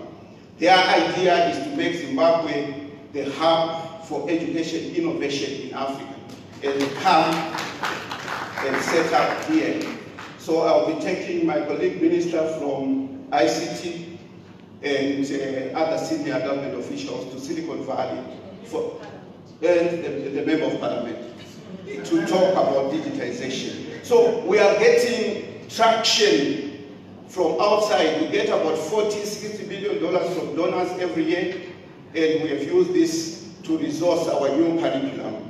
But we are now appealing to government to say, even though you have been doing well in terms of giving us the greatest portion of the budget, it is not enough. We need to think in other ways in which we can fund education. And the PPP approach is the best, but it has to be facilitated with the education fund or the account, as the minister said, which can give comfort to investors. Ghana has done it, Rwanda has done it, and I don't see why Zimbabwe should not be able to do it. Through that fund, we can then move towards universal free education. Thank you.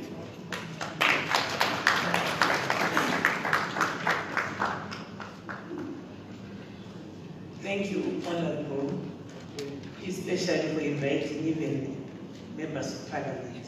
I hope the committee members will go with him. Let's give him a round of applause. Now, I'm inviting Honorable Wendle, the portfolio chairperson for the Committee on Information, Communication and Technology, Postal and Courier Services.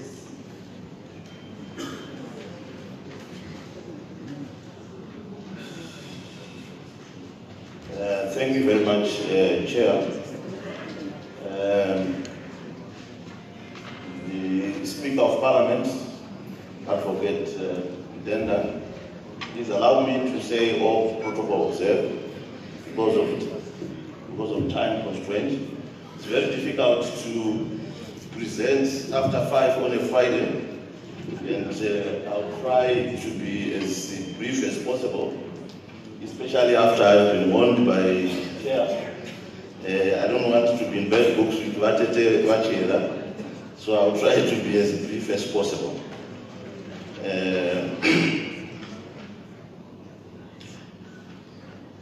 As part of our oversight role, the committee conducted the 2019 pre-budget consultation with the ministry, Net1, Tel1, Zanet, Potras, Telecel, Zimpost, Courier Connect, and various other stakeholders, and gathered stakeholders' input into the 2019 national budget for the ICT sector. So this report is a summary of key issues gathered by the committee during the consultative process. I will just quickly move briefly to the statistics so that we can see where we are. In terms of the mobile penetration rates, it increased by 3.1% to reach 87.7%. So we are at 87.7%. The internet penetration rate increased by 2.8%. We are now at 51.9%, which is still relatively lower. We should work to increase it. Then the mobile internet data usage has increased to a record 6.1 million megabytes. And lastly, the active mobile money subscriptions grew by 6%, with the value of mobile money transaction registering at 66%. I'm sure the Minister of Finance will love that aspect in view of his 2% tax. I will skip the 2018 budget performance because most of the issues have already been touched by the other chairpersons. Just safe to say that we only managed to receive 36% of the budget that we had requested, an amount that the committee felt was very low, as it inhibits the capacity of the ministry to carry out their projects. This is a ministry which is already getting about 2 million, then to receive 36% is quite low. Then I move on to I think I'll skip the rest of the other data. I think we can follow up on my report. On the compliance, I would like to acknowledge the work that the ministry is doing. Our ministry, the Ministry of ICT, I think is one of the 3 ministries that are up to date with their reporting, the quarterly reports. But we need to work more on the monthly reports so that we can get reports every month in terms of the provisions of the Act. Then I'll quickly move to the key result areas of the ministry. I think first and foremost, the ministry's main purpose is to create an enabling environment for the industry and also access and utilization of information, communication technology, postal and courier services. I think those are the rest. I think we can follow up. I'm just trying to rush to the recommendations as directed by the chair. But before I go to the recommendations, I think I'll quickly deal with the challenges. The issue of lack of vehicles, I think the other chairpersons have reiterated. But this ministry is one of the ministries that have no vehicle at all, no pool vehicle. And if you see the kind of vehicle that the director and the permanent secretary are driving, I think we need to do something there. And also on the technical aspect, they don't have vehicles to service the ministry, because the ministry is also responsible for maintaining the government financial management system. So when they are required to attend to various sites, sometimes they have to use combi, you know, because of the lack of vehicles. I don't want to overemphasize this, but it's just have to appeal to the minister to see what he can do there in terms of provision of vehicles. Then the other challenge is the issue of rent because of poor remuneration. I think it's affecting most of the civil servants, and I'm sure the ministry is looking at it.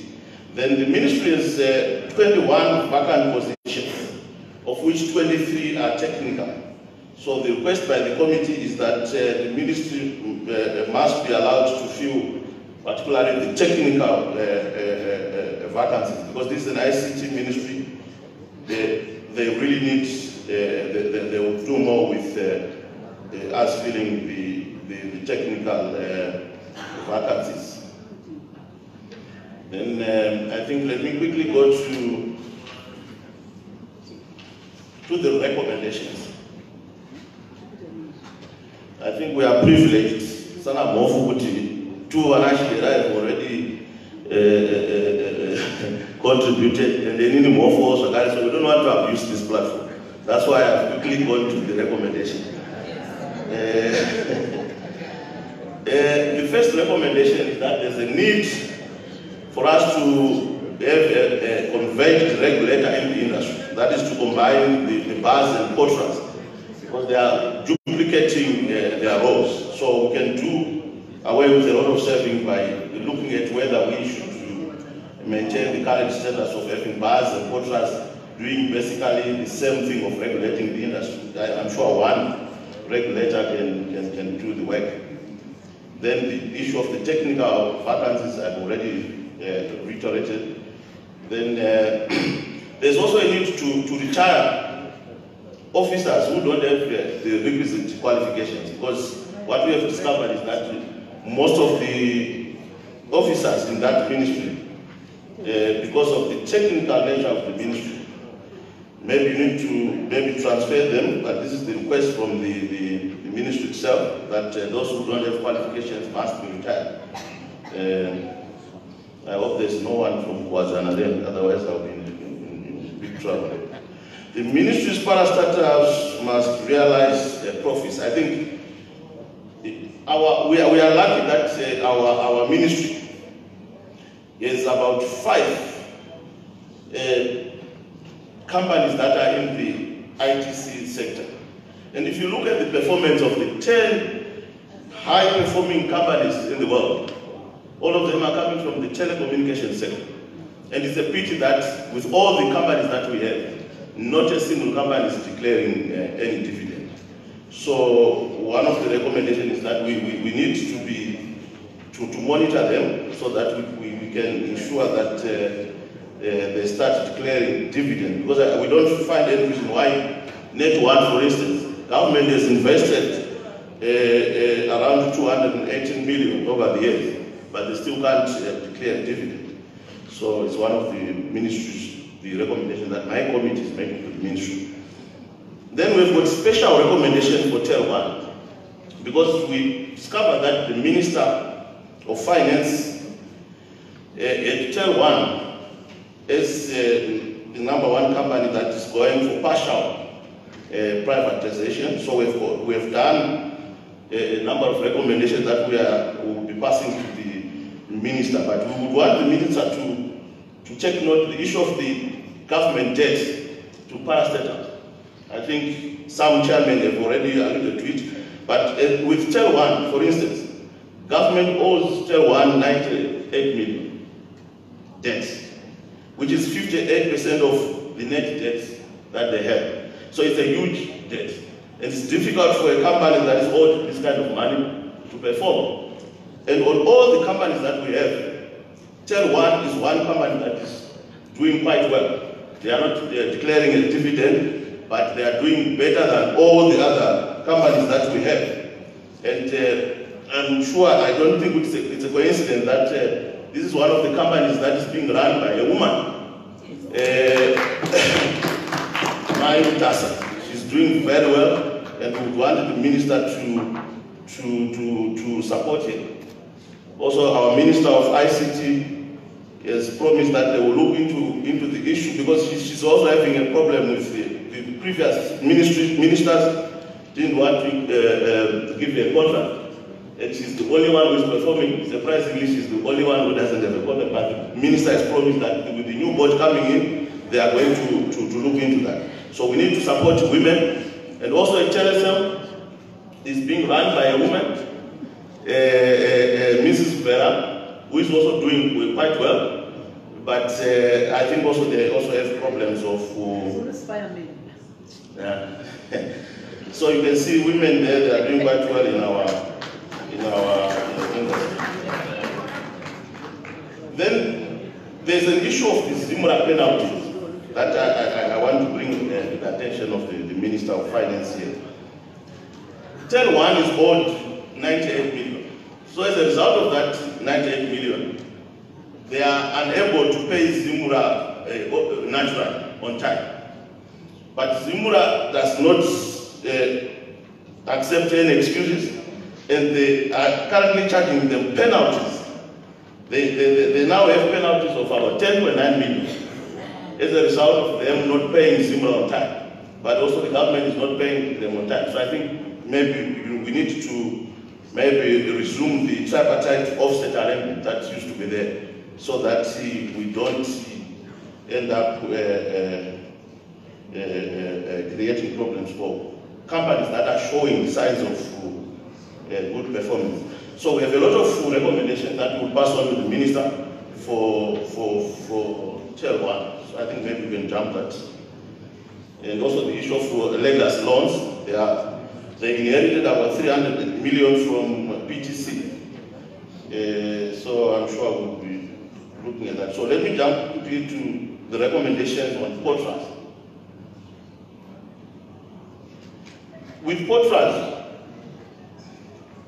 the number one problem that we had a discussion with them is the issue of the cost of communicating.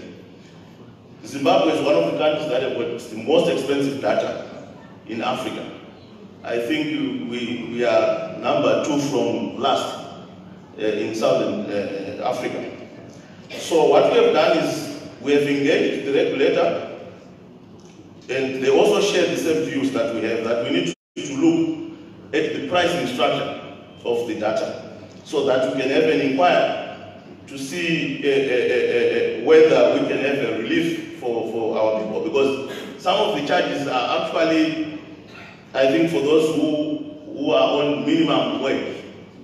The cost of data is reaching the minimum wage in this country. So it then creates this divide that we want to do away with. So we'll be talking to them over some time to see if we can reduce the data. Then we are also talking with the regulator, because most of the countries in the region, they've moved to allowing the rollover of unused data, right?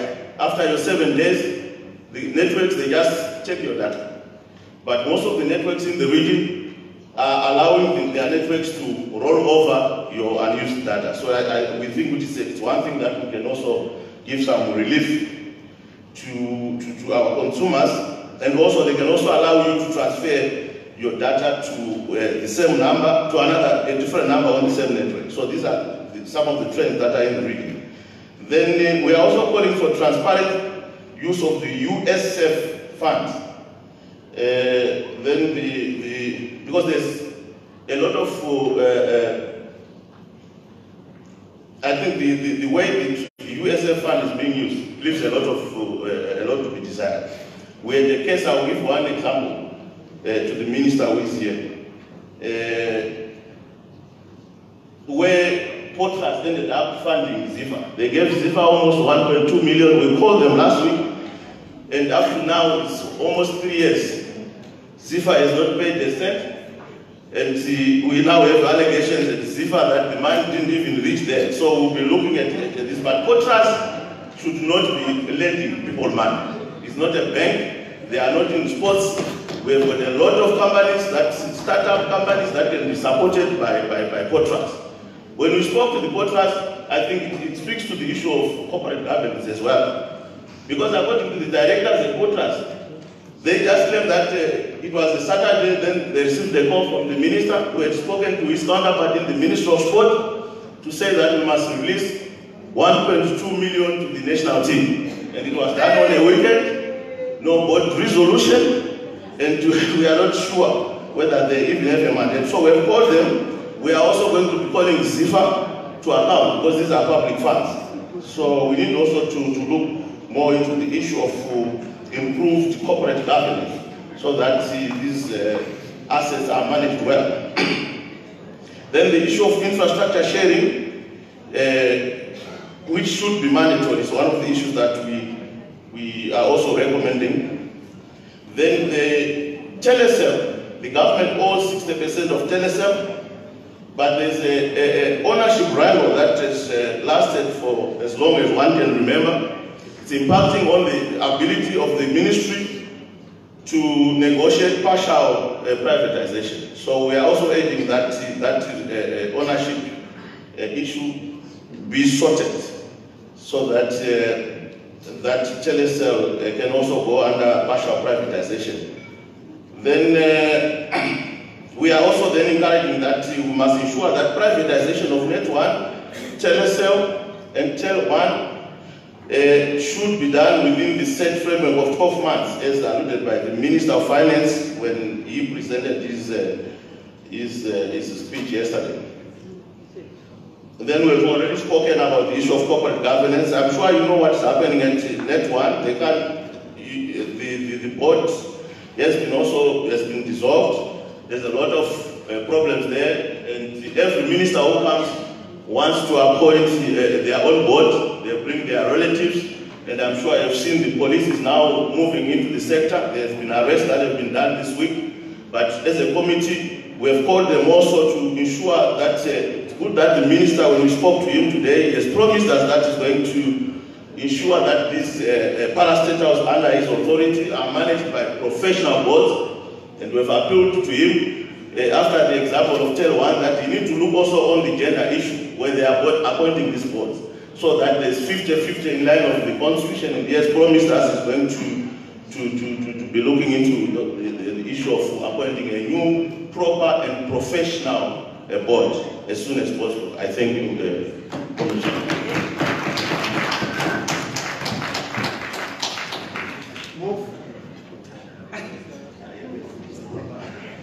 Let's give him another one. Now I kindly ask the Honorable Minister of Information and Communication Technology.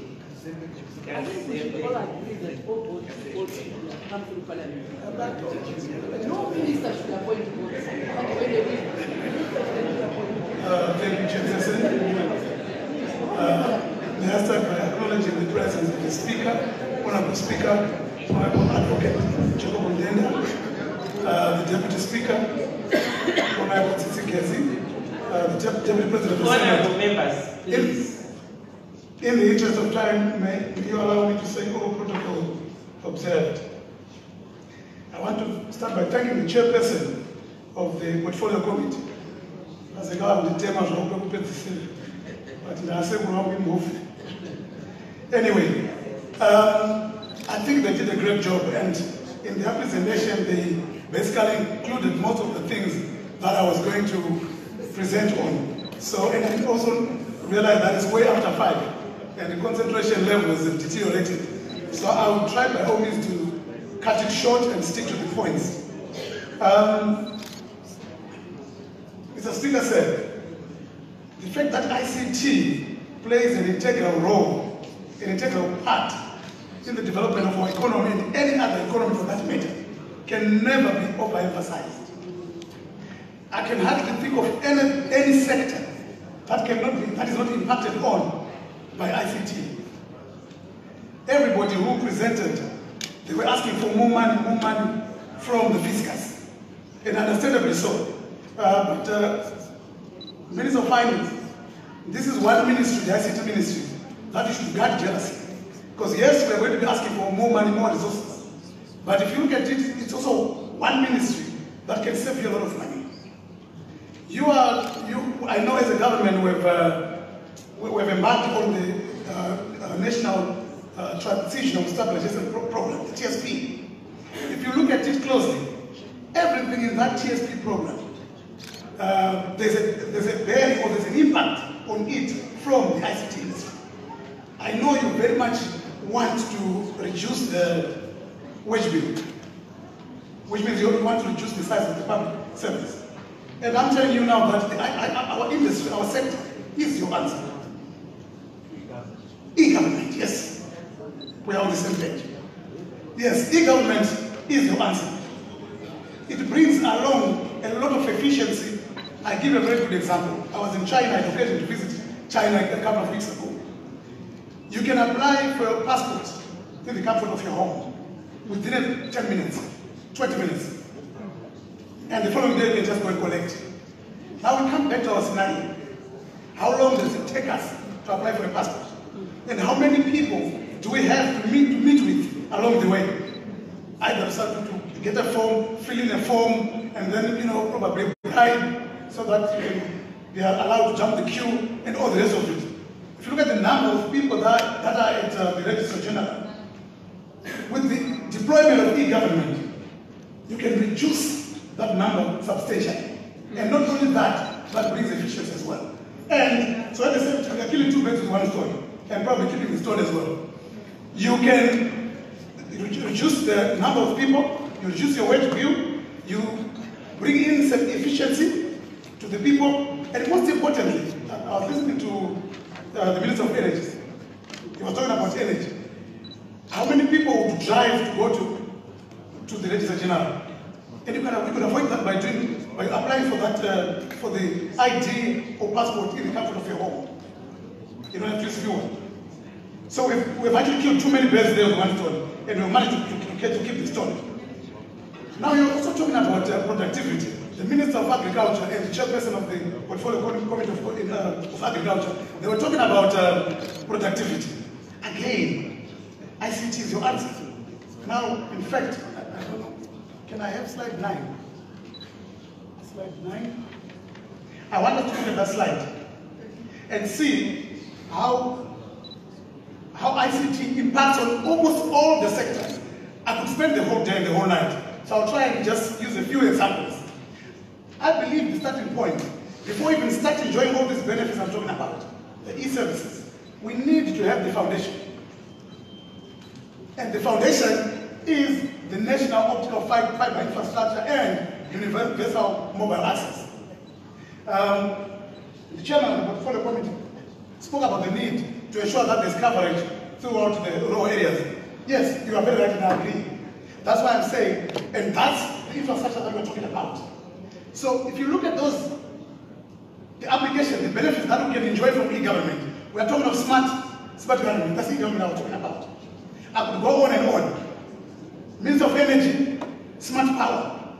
In developing countries right now we have a challenge. One, of having enough power, generating enough power. But secondly, we cannot even maintain the little power that we have. If there's a fault today, it can take 3 to 4 days for the people at ZESA to know that there's a fault. And it will take another 4 or 5 days to try and locate the fault. And another week to identify the fault. And forever to repair. But with smart power, if you go to China or Dubai for that matter, they can tell at the click of a button where a fault is. And in fact, with the use of artificial intelligence now, they can even tell before the fault takes place. That's the beauty of ICT. So in order for us to start benefiting from those applications, we need to develop the backbone, the infrastructure. We need resources to develop the infrastructure. Smart agriculture. I'll give a few examples of smart agriculture. MPs must have iPads too. I can't afford. You heard my chairman say we don't have resources. No, but that is the government. Now, before I even talk about smart agriculture, Minister of Finance, I know you won't like this part, but our tax regime as well can assist in the development of the ICT industry, which will then in turn stimulate growth of our economy. I know for now you may not want to hear it because you want to collect as much revenue as possible. Taxes are an important source of revenue for governments, but they also have a significant impact on the development of markets. Investors are well aware of this and naturally gravitate towards investment opportunities in areas that have a tax benefit. This effect can be seen with the development of specialized investment and around the globe, sometimes called tax shelters, that are specifically designed to minimize the tax for the investor. What China did when they realized that they wanted to develop their ICT industry, they actually reduced most of the taxes and even removed. You may want to know, Minister of Finance, that Zimbabwe were the highest, probably the highest tax regime when it comes to ICT equipment. I'll give an example. I think we are charging 25% duty on our cell phones and 15% VAT, which amounts to 40% in total. Kenya completely removed, and no wonder why they are high up in the index, ICT index. They've completely removed tax on ICT gadgets. Tanzania have done the same. Uganda have done the same. Rwanda have done the same. And if you look at what the industry is doing compared to ours, you get your answers, Honorable Minister. ICT is significant for economy in every society. These statistics I'm going to provide are proven.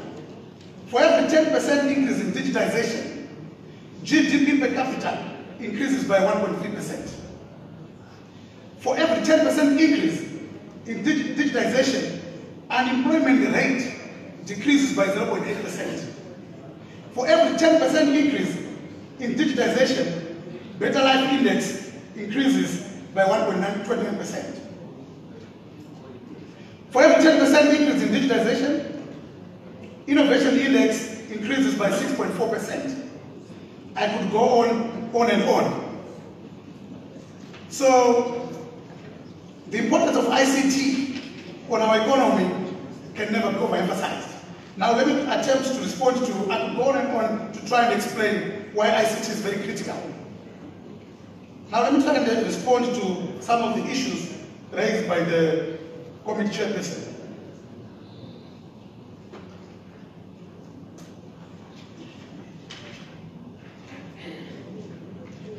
He mentioned the issue of disbursement. Already we are starting in the negative. I give a very good example. Our ministry owes Tier 1, given that it has already been used as an example. 6 million for the data that we use for our public finance management system. And our phone bills per year, they amount to about 2.5 million, but we've been allocated 1.2 million. So what it basically means is, already we are starting in a deficit. Because we need 2.5 million, but we've been allocated 1.5 million. So already we are in debt before we start. But over and above that, we owe 6 million. So which basically means our debt will now be 7.something million before we even start. So I just wanted to cite that as an example. And even we've been allocated this money, but the release is another thing, and that has been spoken about. I will not labor on that one. I would allude to the issue of the setting up of e-government is very critical. And coming to the issue of the board that was spoken about by the chairperson, yes, I agree with you that the boards must constitute people on the basis of merit. And this is why it has taken me a bit of time. I don't want to go into the details, but I can assure you that I'm taking my time to ensure that we get the best brains. There's no reason why Net1 should be making a loss. I've been going through the figures I've gone through the performance for the past 5 years. And in fact, before I walked in here, I received a message. I'm sure some of you already see it on social media. That Econet is going to be the first Zimbabwean company to hit the $1 billion mark. I just received it today. So what does that mean? So there's no excuse why Net1 should be making a loss when Econet is the #1 company in Zimbabwe. And they're on the verge. And in fact, I'm told they've increased their profit by 265%. So there's no explanation whatsoever, there's no excuse. So I can promise the honorable members here present that we will do our best to ensure that we have the best brains to turn around Net1. And the same applies to Telecel. Telecel, I cannot disclose a lot of details because I'm meeting the board and the CEO on Tuesday to discuss issues affecting Telecel. But I must also appreciate that our influence on Telecel is limited to our shareholding. There are also other shareholders. But we will engage the board and the CEO on Monday to try and come up with a solution.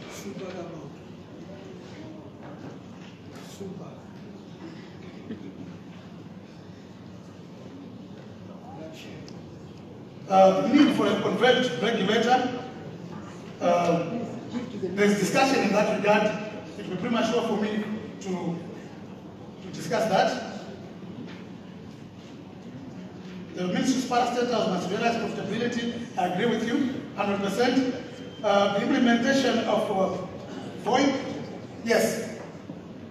Honorable Minister of Finance, I told you that this is the one minister that you have to look after carefully and jealously.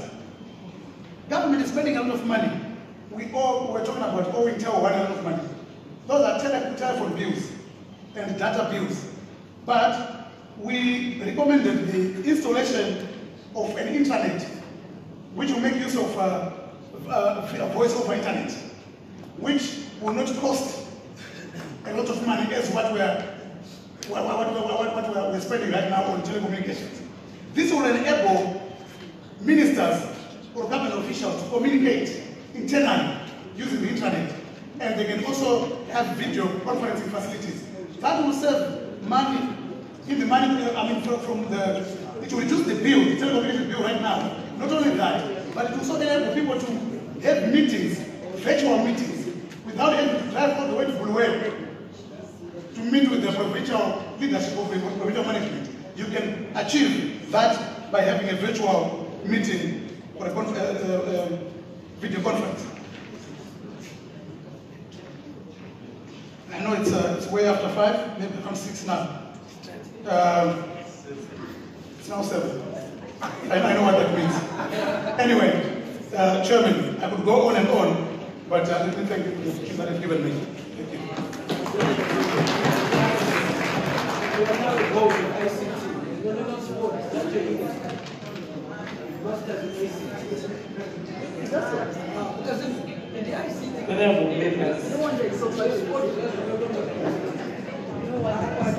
Honorable members,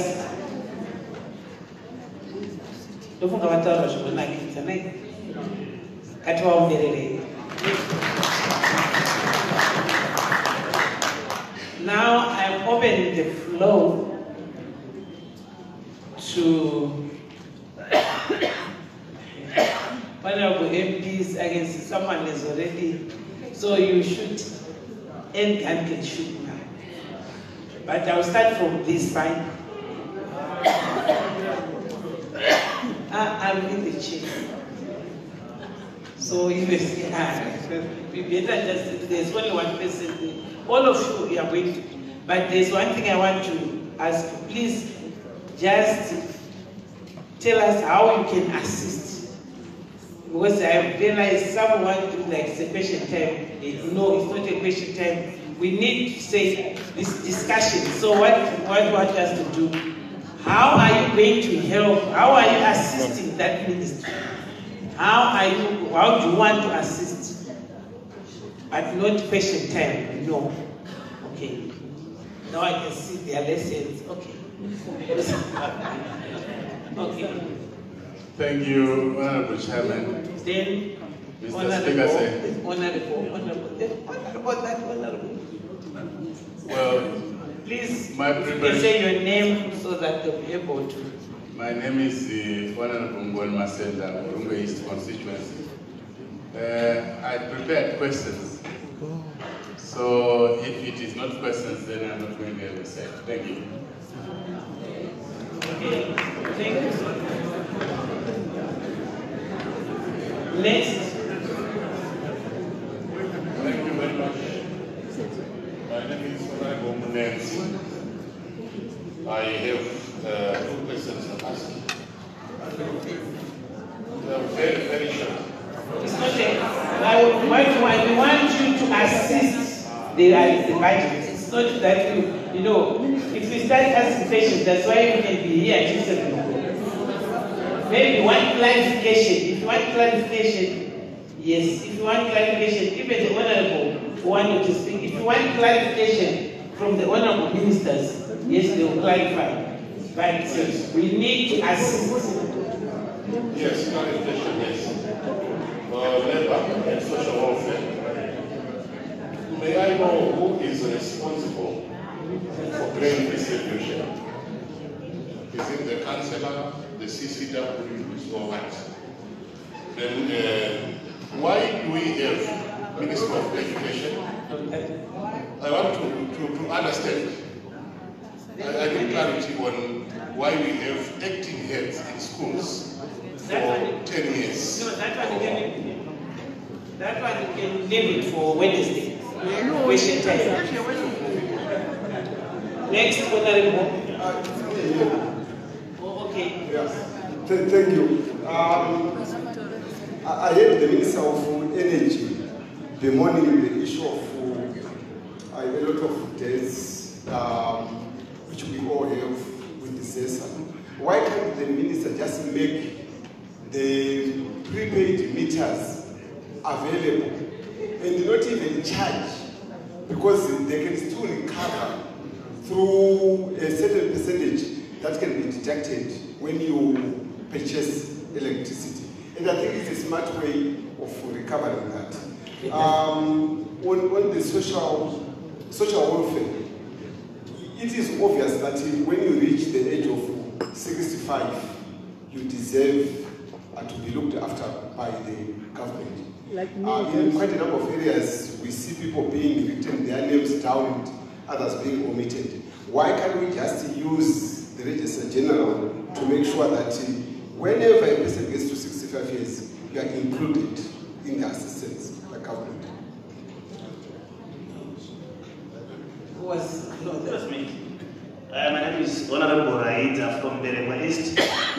My question is directed to... Please, want you to suggest or what to assist. All right. Okay. I just wanted the clarification before I assist. Right.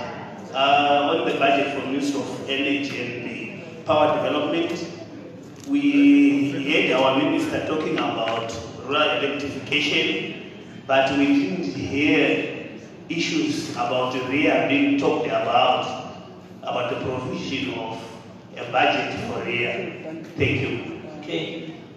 On the back, that honorable Chibini.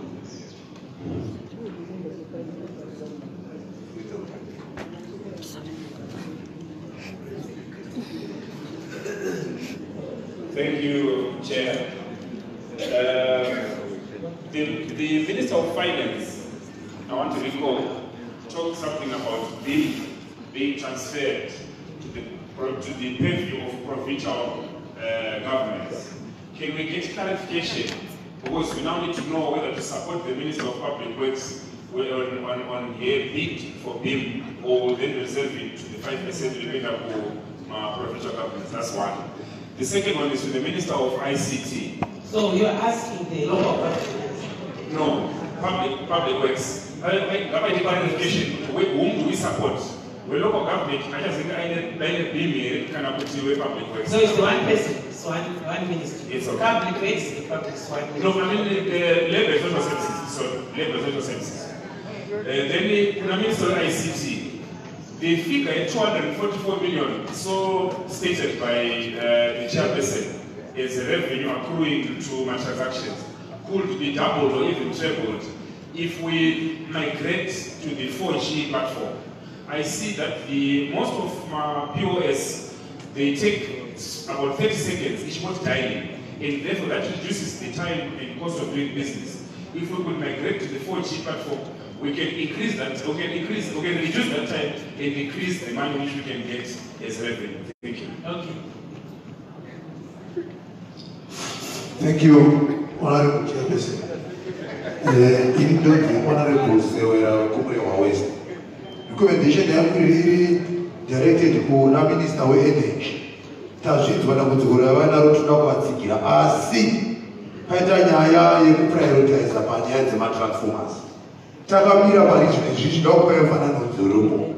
Titokumbushawo titoroone imwe kliniki yanewo 2 years madzimai ari kubatsirwa vachishandisa macables manheru munhu achidhilivha. Saka titidai vakwanisa kuprioritizawo panyaya dzematransformers.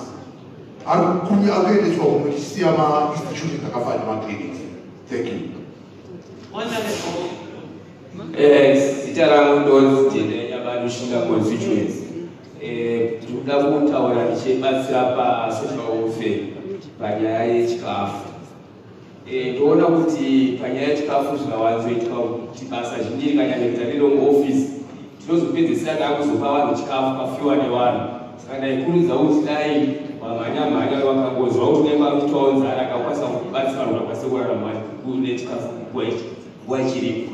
Kozoya panhau yezesa kurudzira kuti mapango aya ekongreti anodhura, asi kudhura kwayo mhanzo akanaka kuti aita padiki kusvikira nyika yese yazara mapango yakuti at least tirambe tichiona mazesa nenguva dzese. Honorable the lady in black and white, then Honorable Parab. Panja MP Marcelo. Ndakubatsiridzana na Minister Energy. Pataurwa nyaya yekuti ma-prepaid meters. Ma-prepaid meters tikuwana achitengeswa nema-private companies. But ukabhadhara ikoko, vezesa ndovanozotora mita iyo, venda vanofitira. Minister vari kuvaongorora here ipapo kuti iyo zesa ndoiri kutotengesa mamitazi wayo in US dollars. Isusu ma-US acho tisina muno.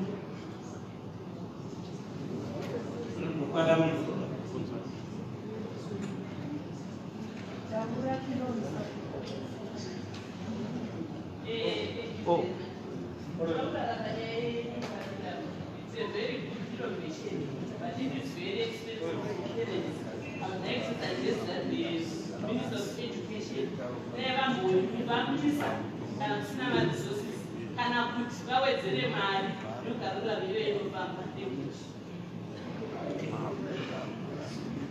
My name is Honorable Marendra Masu.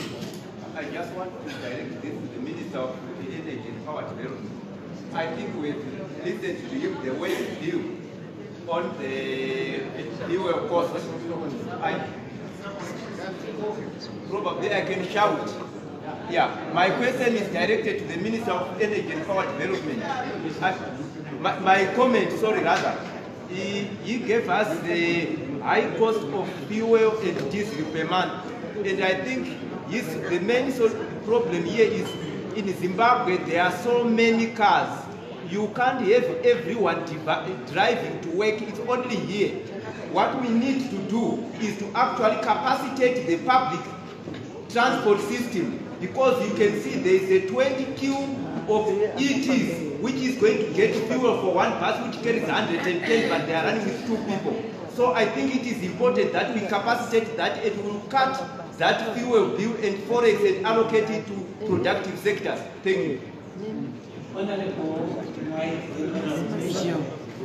Thank you, Chair. Mine is directed to the Minister of Energy. Nyaya ndiri kutaura nayo ngeyema-transformers. Sometimes zesa inenge isina ma-transformers. Then unotsvaka foreign currency, wotenga from South Africa wouya nayo. They don't credit you. You take it for testing. zvese woita. Ndaifungira kuti inini pataurwa kuti anoshota matransformers, dai vabvumidza vanokwanisa kuona foreign currency votenga matransformers iwayo vouya nawo, but voacredita pamabills avo paya odidactwa, because some of us or many people have got kana 3-4 transformers pane reform paya, vachingoti yasvika yatova property yezesa, yatova property yezesa. I don't think it's fair. Maybe they should say foreign currency or like contribute out. Thank you. Thank you very much. Don't pay what that is coming around to you. Don't talk about Please. And I'm also, after this, I'm pleading with you. There's one committee which the minister is to go somewhere again. So I'm requesting you, if you want me to kneel down, I'll do that.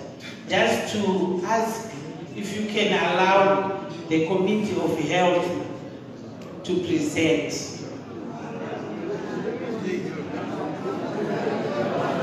Okay, go ahead. Thank you, Chair.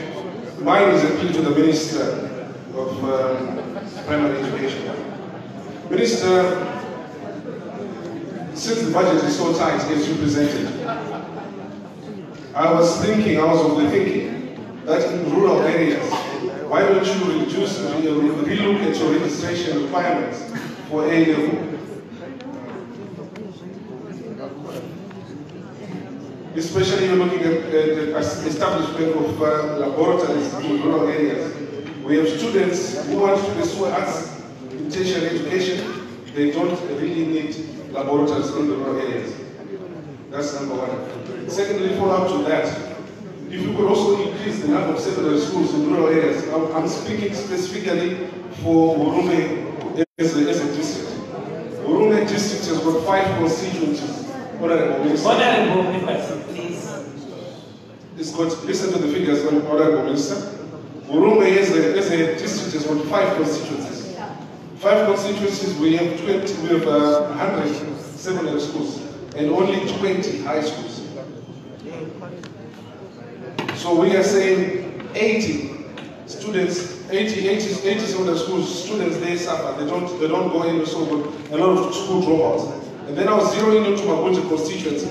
We've got secondary schools, 21, and only 7 high schools. Out of 28,000 secondary school students, we're trying to look for space in 7 schools.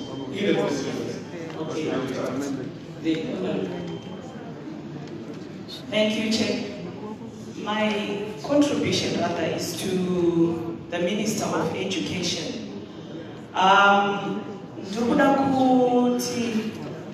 We all know that in Zimbabwe, 80% of Zimbabweans are Christians.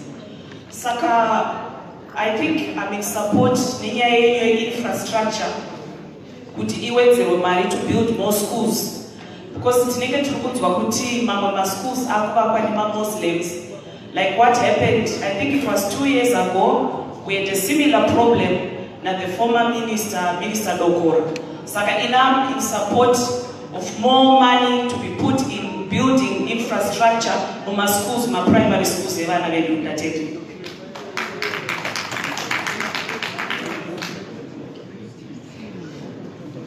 think I should let the ministers respond.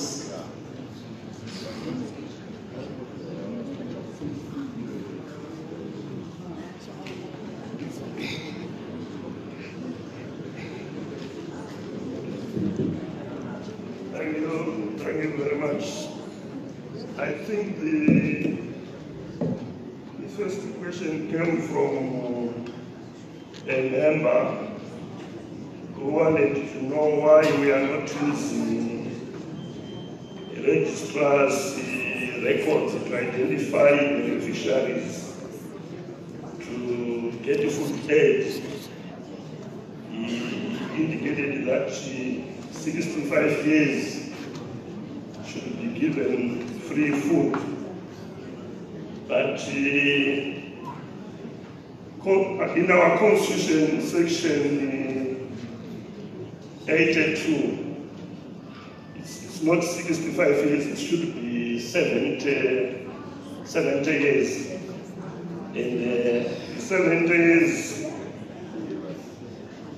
the government is responsible to look after those who are over 70 years.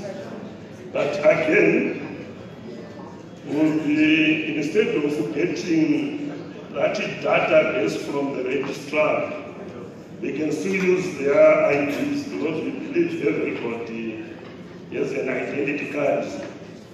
I think the only limiting factor is the resources and the budget, but it is a constitutional requirement to ensure that we provide aid to people who are over 70 years. The second question came from a member from Rishinga, my honorable member. Abvunza kuti chikafu chinodi kuti chiwande chisvike kuvanhu vese vanonetseka. And my response to that, as a ministry, we are limited by resources. I'm sure I'm happy the minister Arukuzunza, because even next year, there is looming droughts, and I think the minister has to consider making a provision for the coming drought, because we end up having more vulnerable members in my constituency anyway. So the minister, I think, are going out to rain up to November, etc. So I'm trying to answer, which is as a ministry, we are determined to feed as many people as we can, but the limiting factor is the size of the cake and the limited resources. I thank you.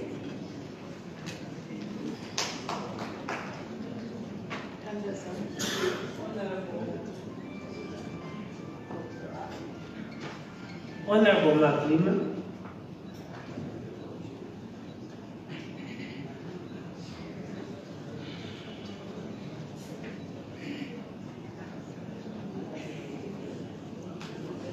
Thank you, Chair.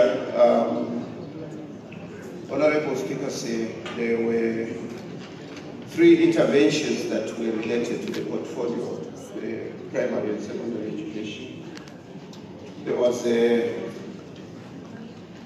intervention that said consider stopping the new curriculum. It's no longer new. It's actually the mainstream curriculum now, the competence-based curriculum. We have been running it for 2 years. We started off with very little resources. Teaching and learning materials were not available. We have invested now we have invested upwards of $20 million into teaching and learning materials and into science labs for primary schools, mobile science labs. It will be foolhardy to stop now, because if we wanted to go back to the 19th century or 20th century curriculum, we would need a lot of investment again in order to go back.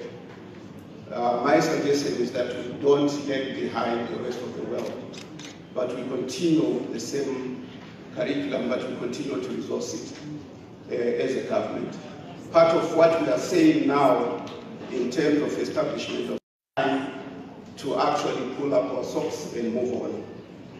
Then there was an intervention that talked about relaxing our requirement for science labs before an A-level school is established. Why we had this was the national perception that we are oversubscribed as far as humanities and commercials are concerned.